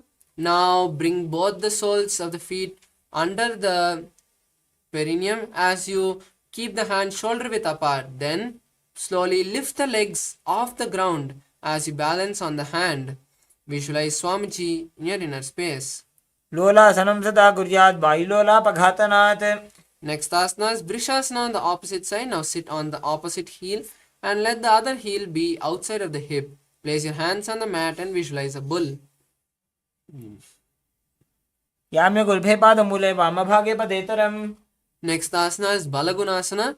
Now sit on one heel with the toe pointing with the toes on the floor and place the opposite leg flat on the ground with the knee to the chest.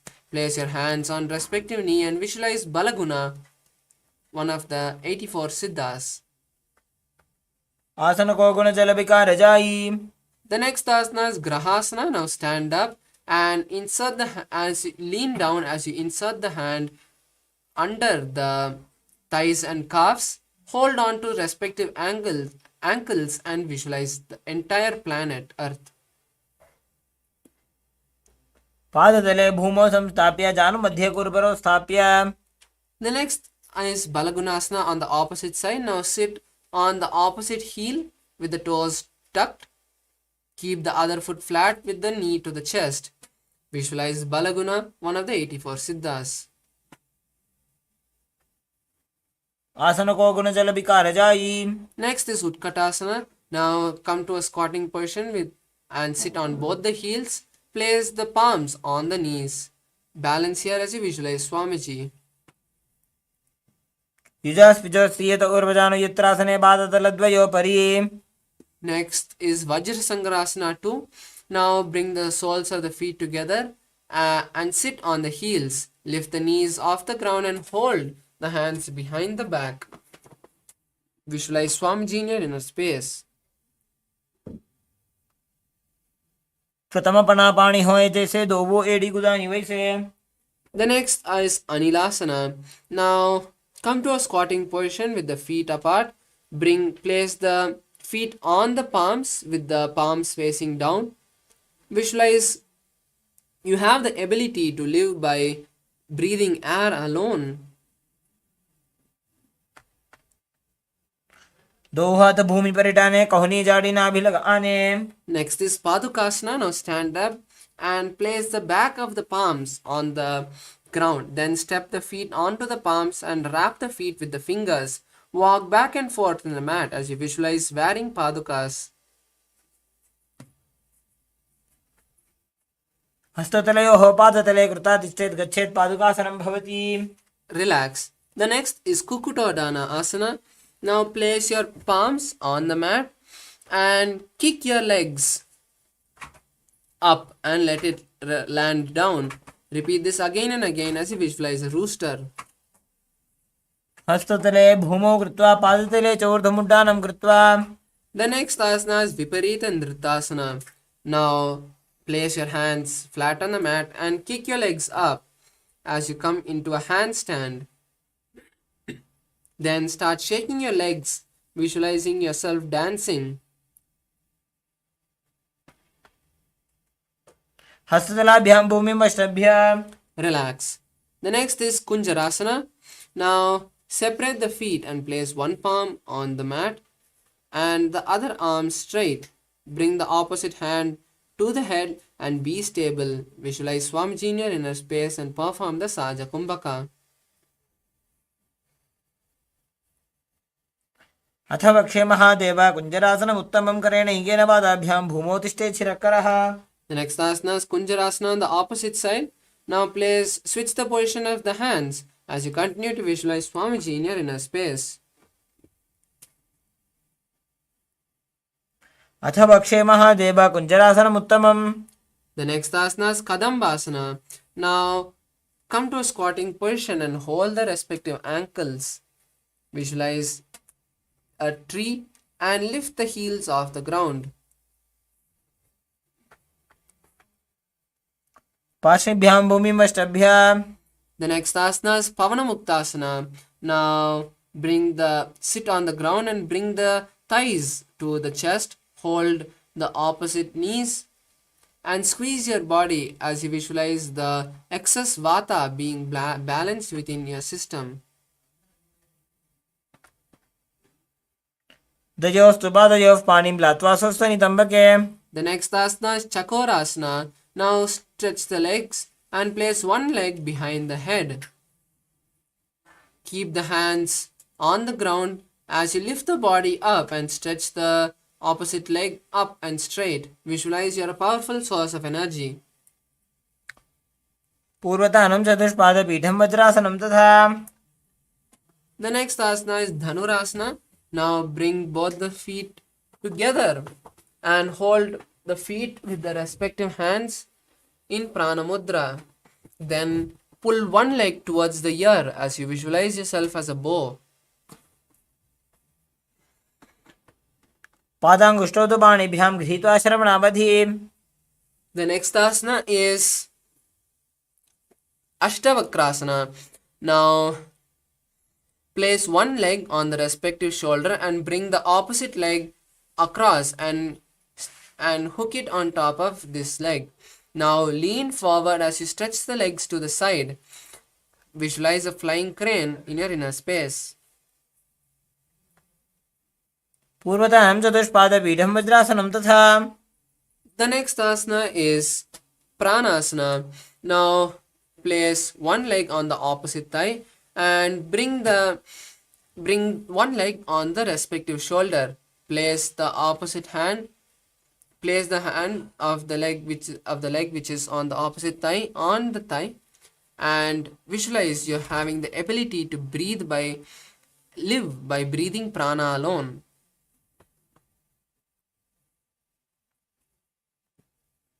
पादाङ्गुष्ठौ तु पाणिभ्यां गृहीत्वा श्रवणावधि. The next asana is Parshvamatsendrasana. Now place one leg on the ground and place the opposite leg flat on the mat. over the opposite leg. Insert the hand through the gap of the thighs and hold the hands behind the back. Visualize the great sage Matsyendranatha and gaze at the third eye. पार्श्वाभ्यां धृत्यते यास्तु पार्श्वमत्स्येन्द्रमुत्तमम्. The next asana is Chakorasana on the opposite side. Now bring both the legs straight and place the opposite leg behind the head. Place the hands flat on the mat and lift the body off the ground. Visualize the great sage Matsyendranatha. पार्श्वाभ्यां धृत्यते यास्तु पार्श्वमत्स्येन्द्रमुत्तमम्. The next asana is Dhanurasana 2. Now sit on the ground with both the legs stretched. Hold both the legs, big toes with the respective hands in Prana Mudra. Pull one leg to the ear and visualize yourself as a bow. पादाङ्गुष्ठौ तु पाणिभ्यां गृहीत्वा श्रवणावधि. The next asana is Ashtavakrasana. Now place one leg over top the respective shoulder and bring the opposite leg across and hook it on top of this foot. Lean forward and down as you extend the legs out to the side and lift the head and chest off the ground. Visualize a flying crane. वासिष्ठमथकौण्डिन्यमूर्धकुक्कुटमेव च. The next asana is Pranasana. Now place the right foot on the left thigh and bring the left foot flat on the ground. Have the left shoulder underneath the raised left leg and place the hands on the ground. Visualize your immortal. Gaze of the third eye. एतत् प्रभेदं वक्ष्यामि करोति यस्य चामरः. The next asana is Parshamatsendrasana.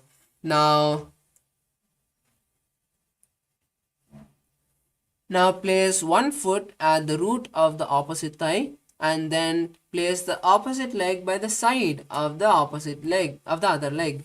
Hold both the hands and twist the body remaining steady. Visualize the great sage Matsyendranatha and gaze at the third eye. पार्श्वाभ्यां धृत्यते यास्तु पार्श्वमत्स्येन्द्रमुत्तमम्. The next asana is Ardhapachimatanasana. Now stretch both the legs and bring one leg to the perineum. Hold the stretched leg with both the hands and place the forehead on the knee. Visualize Swamiji in your inner space. एकं पादं प्रसार्य एकं पादस्य पार्श्वनासीमि सम्पीड्य. The next asana is Kraunchasana. Now place the ankle outside of the hip and hold on to the leg which is stretched. Raise the leg towards the forehead, keeping the knee straight and place the forehead on the knee. Visualize a crane.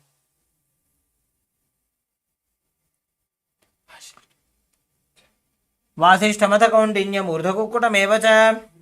The next asana is Ardhapachimatanasana on the opposite side. Now again stretch both the legs and pull the opposite leg to the perineum. Hold the stretched leg with both the hands and place the forehead on the knee. Visualize Swamiji in your inner space. एकं पादं प्रसार्य एकं पादस्य पार्श्वनासीमि सम्पीड्य. The next asana is Kraunchasana. Now place the ankle outside the hip and hold the stretched leg with both the hands. Stretch the leg forward and towards the sky as you place the forehead on the knee. Visualize a crane. उत्तानपादं क्रौञ्चं च मरीचिं वीरभद्रकम्. The next asana is Swastikasana. Now sit with the soles between the thighs and calves. Keep the spine straight and the palms on the knees. Visualize good fortune, peace and prosperity. Gaze at the nose. जानोर्वोरन्तरे सम्यक् कृत्वा वादतले उभे. The next asana is Gorakshasana. Now cover the respective ankle with the hands and visualize the great sage Goraknatha as you gaze at the nose. Perform the Udyana Jalandhara Bandha. जानोर्वोरन्तरे पादौ उत्तानो व्यक्तसंस्थितौ. The next asana is Bhagasana 2. Now continue to keep the legs in the same posture as you visualize Swamiji and gaze at the third eye. Now perform Shanmukhi Mudra, which is closing the mouth with the little and ring fingers, closing the nose with the middle finger, closing the eyes with the index finger and the ears with the thumbs. वामपार्श्वकृतं संस्थाप्य दक्षाङ्घ्रिवामजगने. The next asana is Yogasana 2. Now keep your legs in Padmasana.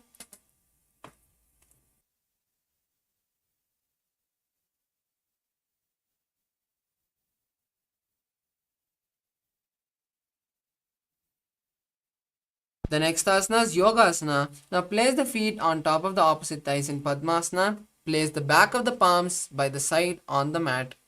Visualize Swamiji and gaze at the nose as you start performing Kakachanchukumbhaka, which is inhaling through the mouth and keeping the tongue folded inside the mouth.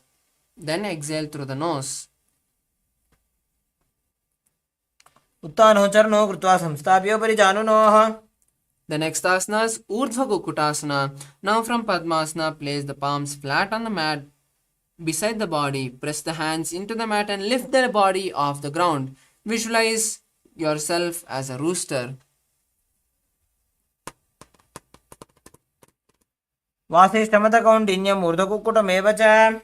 The next asana is Siddhaharatilyasana. Now insert the hand through the gaps of the thighs and calves and don't lift the body. Maintain the body in the seated posture as you visualize Swamiji and gaze at the nose.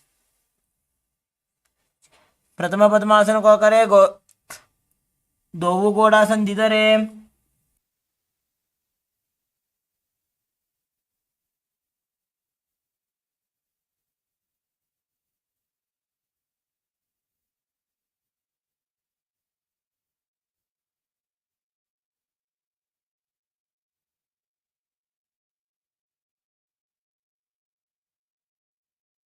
Next asana is Hamsasana. Now lift the body off the ground with the hands inside between the thighs and calves and visualize a beautiful swan. Gaze at the nose.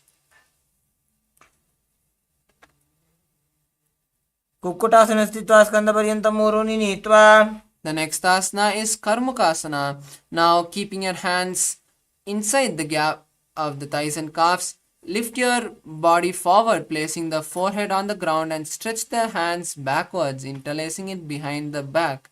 Visualize you are the bow of Lord Shiva.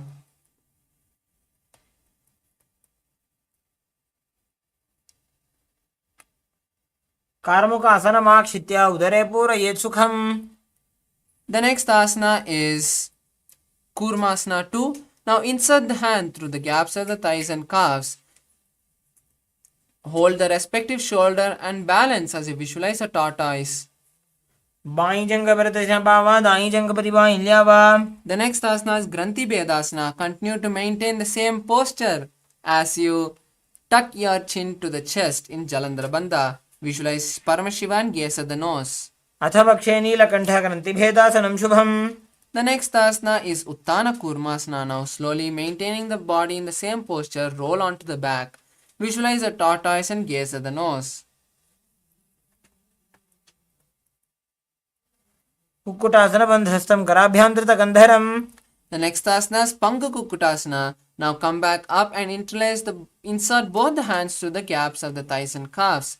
Now lift your body off the ground on one hand as you hold the hand which is lifting the body with the other hand. Visualize a rooster.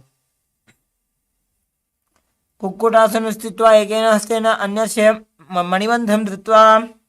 The next asana is Pangu Kukkutasana on the opposite hand. Now lift the body off the ground on the other hand as you hold the hand lifting the body with the opposite hand. Visualize a rooster. कुक्कुटासनं स्थित्वा स्कन्दपर्यन्तं ऊरूनि नीत्वा. The next asana is Gridhrasana. Now rest your hands, rest your elbows on the soles and rest your chin on the interlaced knuckles. Visualize you have gone beyond greed. जानोर्वोरन्तरे पादौ उत्तानो व्यक्तसंस्थितौ. The next asana is Padmasana 3. Now stack the palms and place them in front of the navel as you perform the Mahamudra Bandha and visualize Swamiji.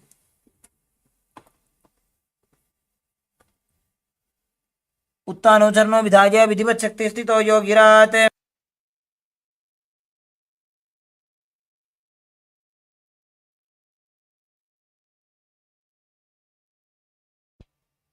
The next asana is Padmasana 4. Now place the palms on top of the respective knees and sit straight. Visualize Paramashivam and gaze at the nose. एतत् पद्मासनं कुर्यात् प्राणवायुप्रसिद्धये. Next asana is Karmukasana 2. Now from Padmasana, place the right hand, the left hand on the left leg, left knee, and hold the left toes with the right hand. Rotate the left toe and then place the right hand on the right knee. Then hold the right leg toe with the left hand and rotate it. Visualize Paramashiva, that you are Paramashiva's bow. अथान्यासनमावक्षे योगपूरकरक्षणात्. The next asana is Karmukasana 3. Now cross the hands behind the back and hold on to the respective leg. Visualize a bow and perform the Mahamudra Bandha. कार्मुकासनमाक्षित्य उदरे पूरयेत् सुखम्. The next asana is Dhridasana. Now maintain the Karmukasana as you release the Mahamudra Bandha and gaze at the third eye. ऊरुभ्याम् उपरि स्थाप्य पादयुग्मं प्रयत्नतः. The next asana is Nagrasana. Now try to hold on to the legs. If you can't hold on, just lie down with the hands crossed behind the back. Visualize a snake.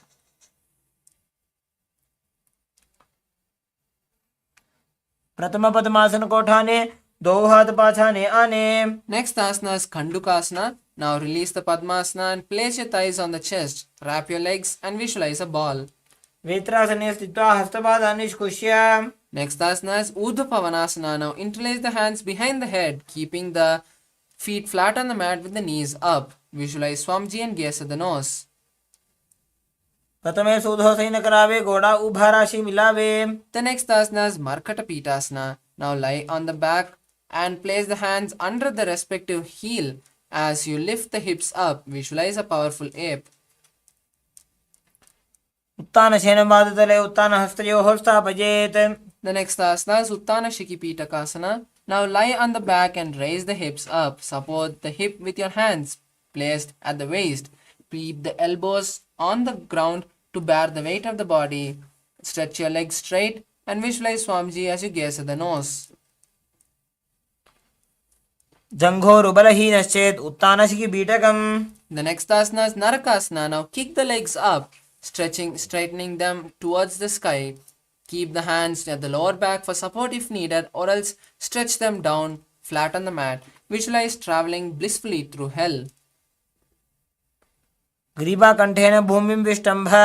The next asana is Tiryannaukasana. Now place your hands on the hips and slowly angle the legs forward. Visualize a boat. नौकावत् स्थित्वात् ऊर्ध्वं पादाग्रद्वयं नजेत्. The next asana is Dvajasana. Now place the hands back on the ground if you can and visualize the Kailasa flag. तिर्यन्नौकावत् ग्रीवापृष्ठकोर्परैः भूमिं वष्टभ्य. The last asana is Mritasana. Now lie on the back completely relaxed. Avoid all the micro movements as you completely unclutch from your body. Place the hands by your side and intensely visualize Swamiji in your inner space.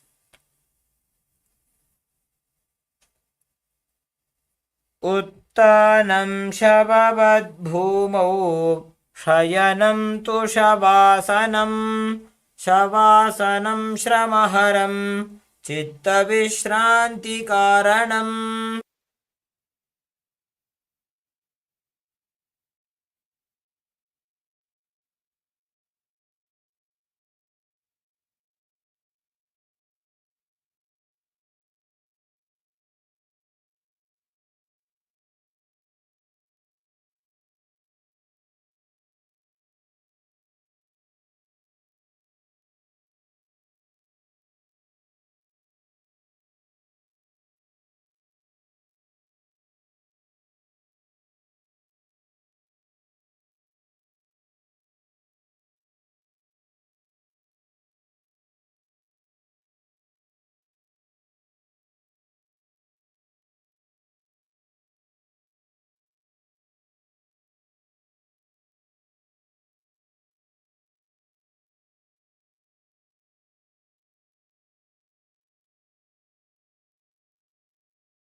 Now, slowly come back to your body. Start moving your hands and legs. Bring awareness to your legs, your body, your hands, your stomach, your head, your neck, and slowly bend your knees, bringing the legs to your chest. Rock your body from side to side and make some momentum, slowly raising the body to a comfortable seated position.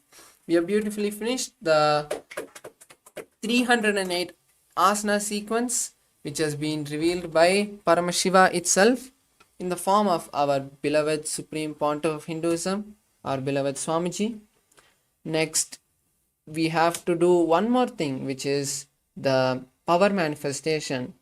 As we perform the yoga, our body gets intensely charged with the Kundalini energy and the prana. And to make it useful in our life, the best thing that we can do is manifest powers. Because only when we manifest powers, we are actually using this intense Kundalini awakening and the prana which is inside us to do something in our life. Now, after this power manifestation, after this yoga, we'll be having the power manifestation session where we'll be manifesting the power of third eye. So immediately after we chant the Purna Mantra, keep a eye band and a few papers ready next to you, or your device ready next to you, so that you can see and write down what you see. And after the power manifestation, you can get refreshed for the next sessions. So now we'll finish with the Purna Mantra first, and after that we can disperse to get dressed or to change and refresh ourselves for the next sessions. So now let's all sit straight with our head, neck and spine in a straight line. Bring your hands to the heart center in Namaskar Mudra. Visualize Swamiji and take a deep breath as we chant the Purna Mantra.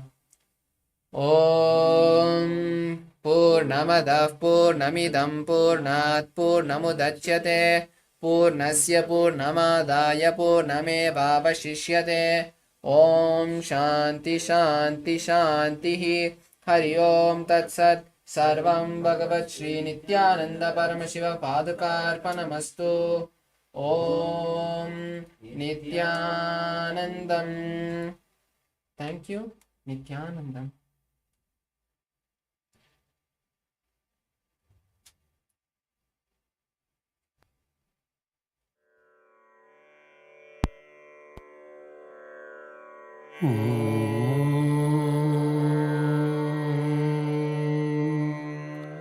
Gam Ananda Ganapataye Namaha.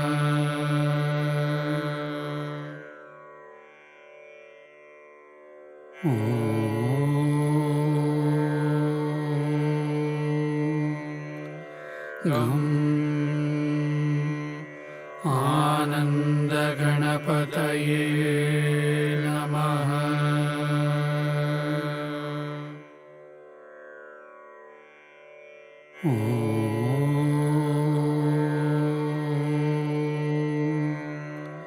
Gam Ananda Ganapataye Namaha.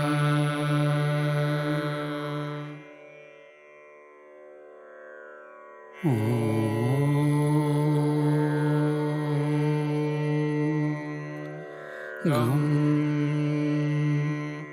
Ananda Ganapataye Namaha.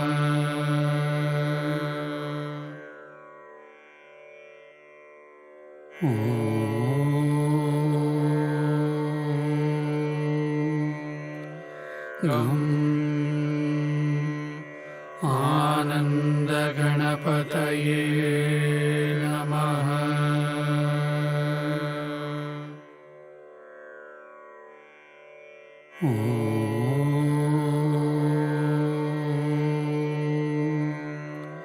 Gam Ananda Ganapataye Namaha.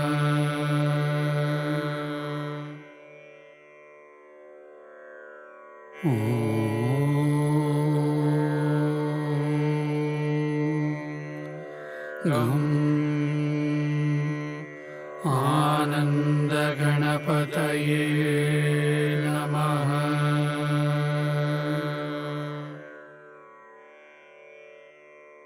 गं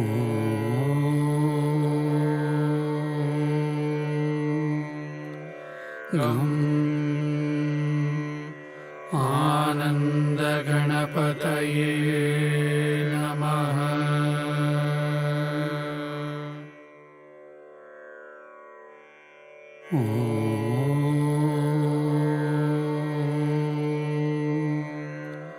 गं आनन्दगणपतये नमः।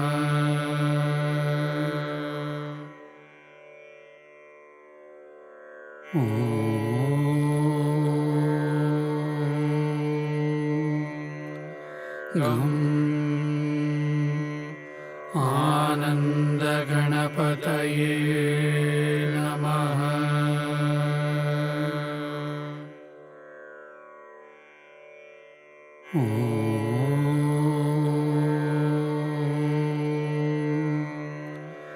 गं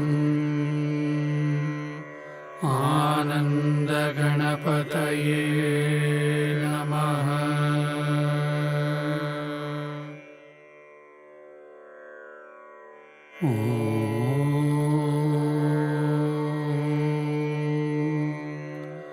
गं आनन्दगणपतये नमः।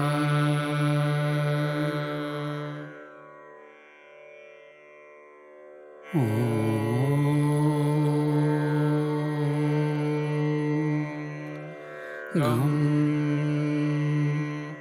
आनन्दगणपतये नमः।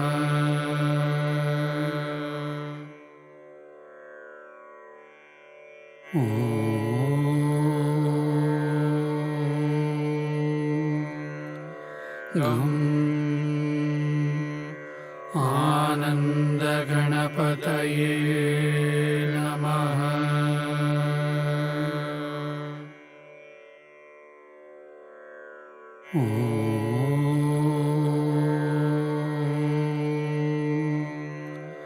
गं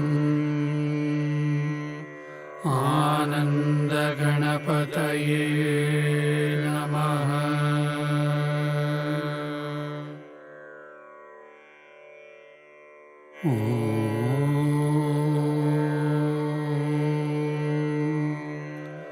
गं आनन्दगणपतये नमः।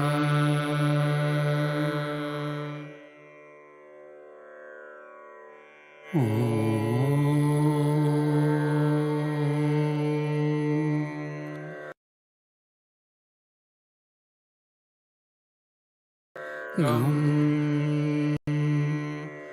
आनन्दगणपतये नमः।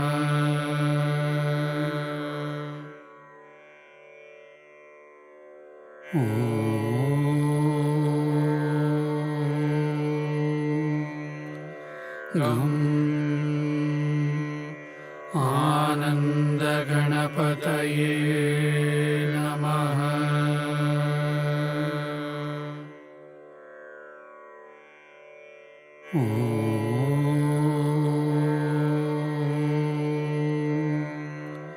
गं आनन्दगणपतये नमः।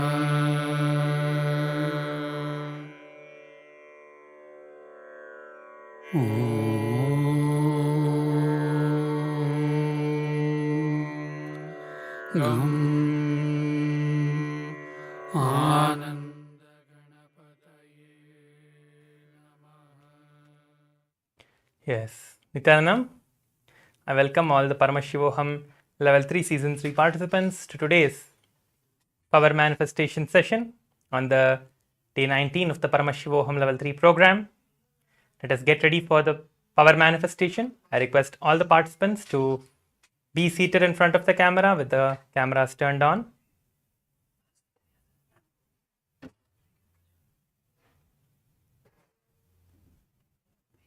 Make sure to sit in front of the camera with your eye bands If you have the Jnananjana or the Jnananjana Aushadha, you can use that as well. But if you do not have it, it's okay. You can still manifest the powers. Let us get ready. Today we are going to be manifesting the power of the third eye reading, blindfold reading, where all of you are going to be seeing with your eyes closed using the power of the third eye. You need to understand that manifesting these great powers are not just with, being able to see with your eyes closed or being able to scan someone's body. It's not just being able to do these things, but it is something more than any of this. It is manifesting Swamiji, manifesting Paramashiva himself in our being.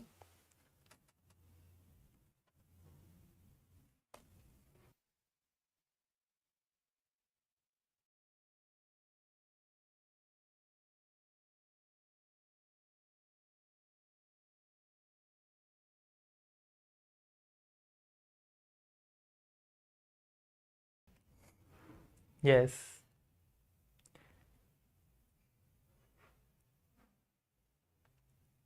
Close your eyes with the eye bands. Let us now listen to the Shastra Pramana, which is the scriptural reference, which is the direct revelations by Paramashiva himself in the Agamas, in the Vedas, in the Hindu Purana.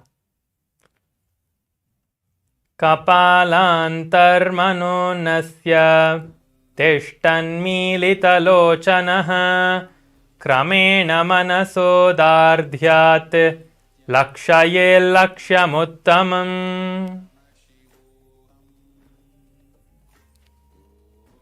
These are the direct revelations by Paramashiva himself.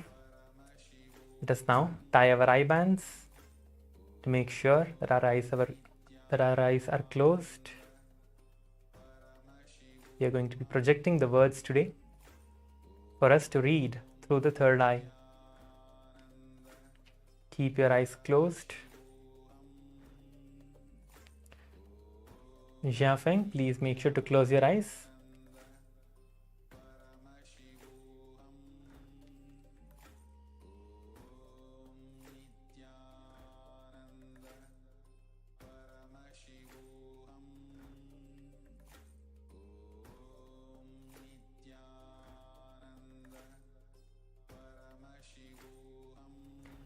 Yes. I see Nitya Krishna Priyan is ready for the power manifestation. And Ashok Amin, please make sure to sit in front of the camera.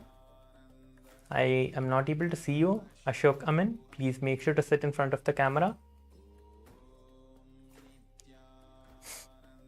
Everyone get ready for the power manifestation now. Keep your eyes closed. Start chanting the Mahavakya, establishing yourself in that space of oneness with Swamiji, Paramashiva himself.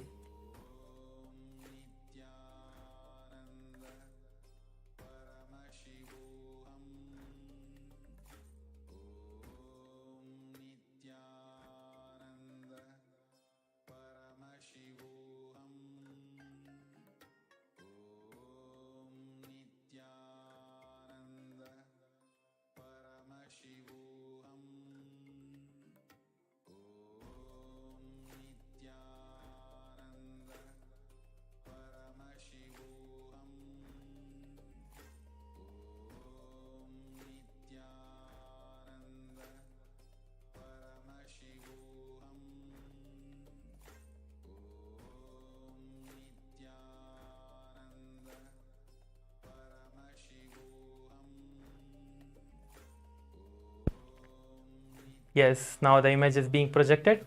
Pankaj Kankar, please make sure to close your eyes. Pankaj, make sure to close your eyes, Aya. We are starting the power manifestation now.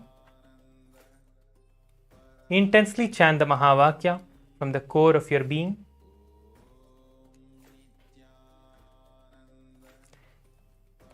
Have the intense chanting of the Mahavakya going. Let us manifest the power.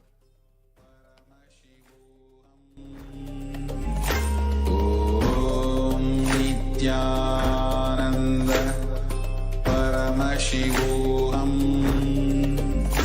Om Nithyananda Paramashivoham.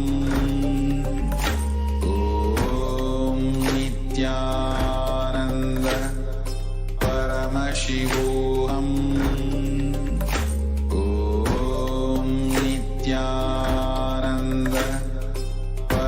Paramashivoham. Om Nithyananda Paramashivoham. Om Nithyananda Paramashivoham. Om Nithyananda Paramashivoham. Om Nithyananda Paramashivoham. Om Nithyananda Paramashivoham. Om Nithyananda Paramashivoham.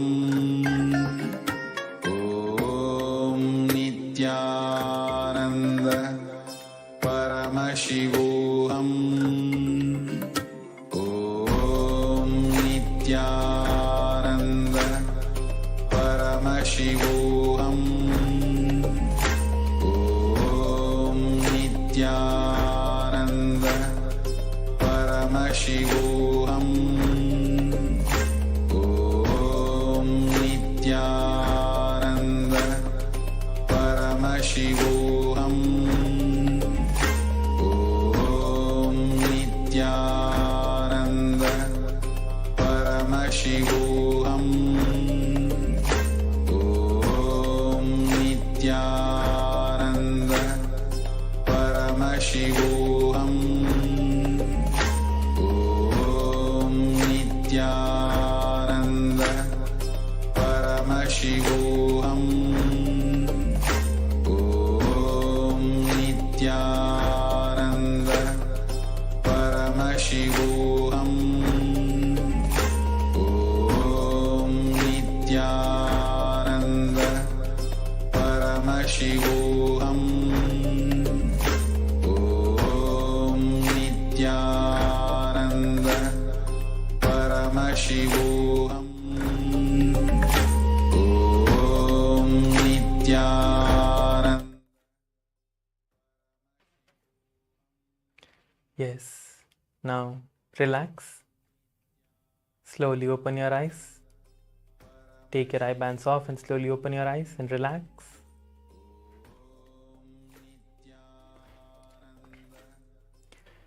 We have now manifested the first round for the power manifestation successfully.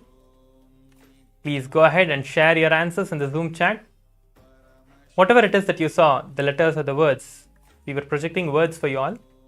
So make sure to share your answer, whatever the words you saw, the colors, the shapes if you saw any. Go ahead and share all the details that you saw in your third eye. You have a few moments. Please make sure to share everything that you saw in your third eye. Yes, so I request all the participants here to go ahead and share your answers in the Zoom chat.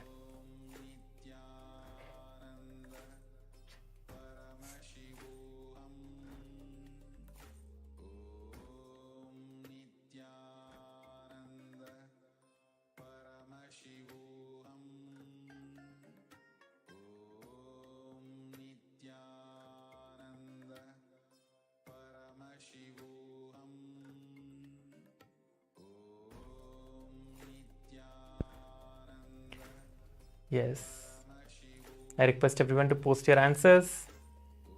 The image is now being projected, you can see. So how many, you can verify this and see, and you can answer how many of you got it right. So you can see that the word is word and cell. The word is word and cell. So this was what was projected to you all in the third eye reading, the first round. So post your answers now and we'll be moving on to the next round. Yes, Zia Feng is saying it's a book. Okay.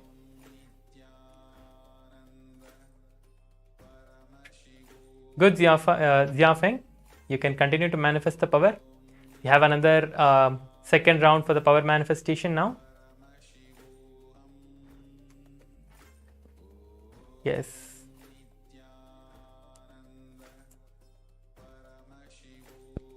Now please close your eyes. I request all the participants to again close your eyes now. We are moving on to the second round of the power manifestation. So if you're posting your answers now, you can stop that for some time and you can start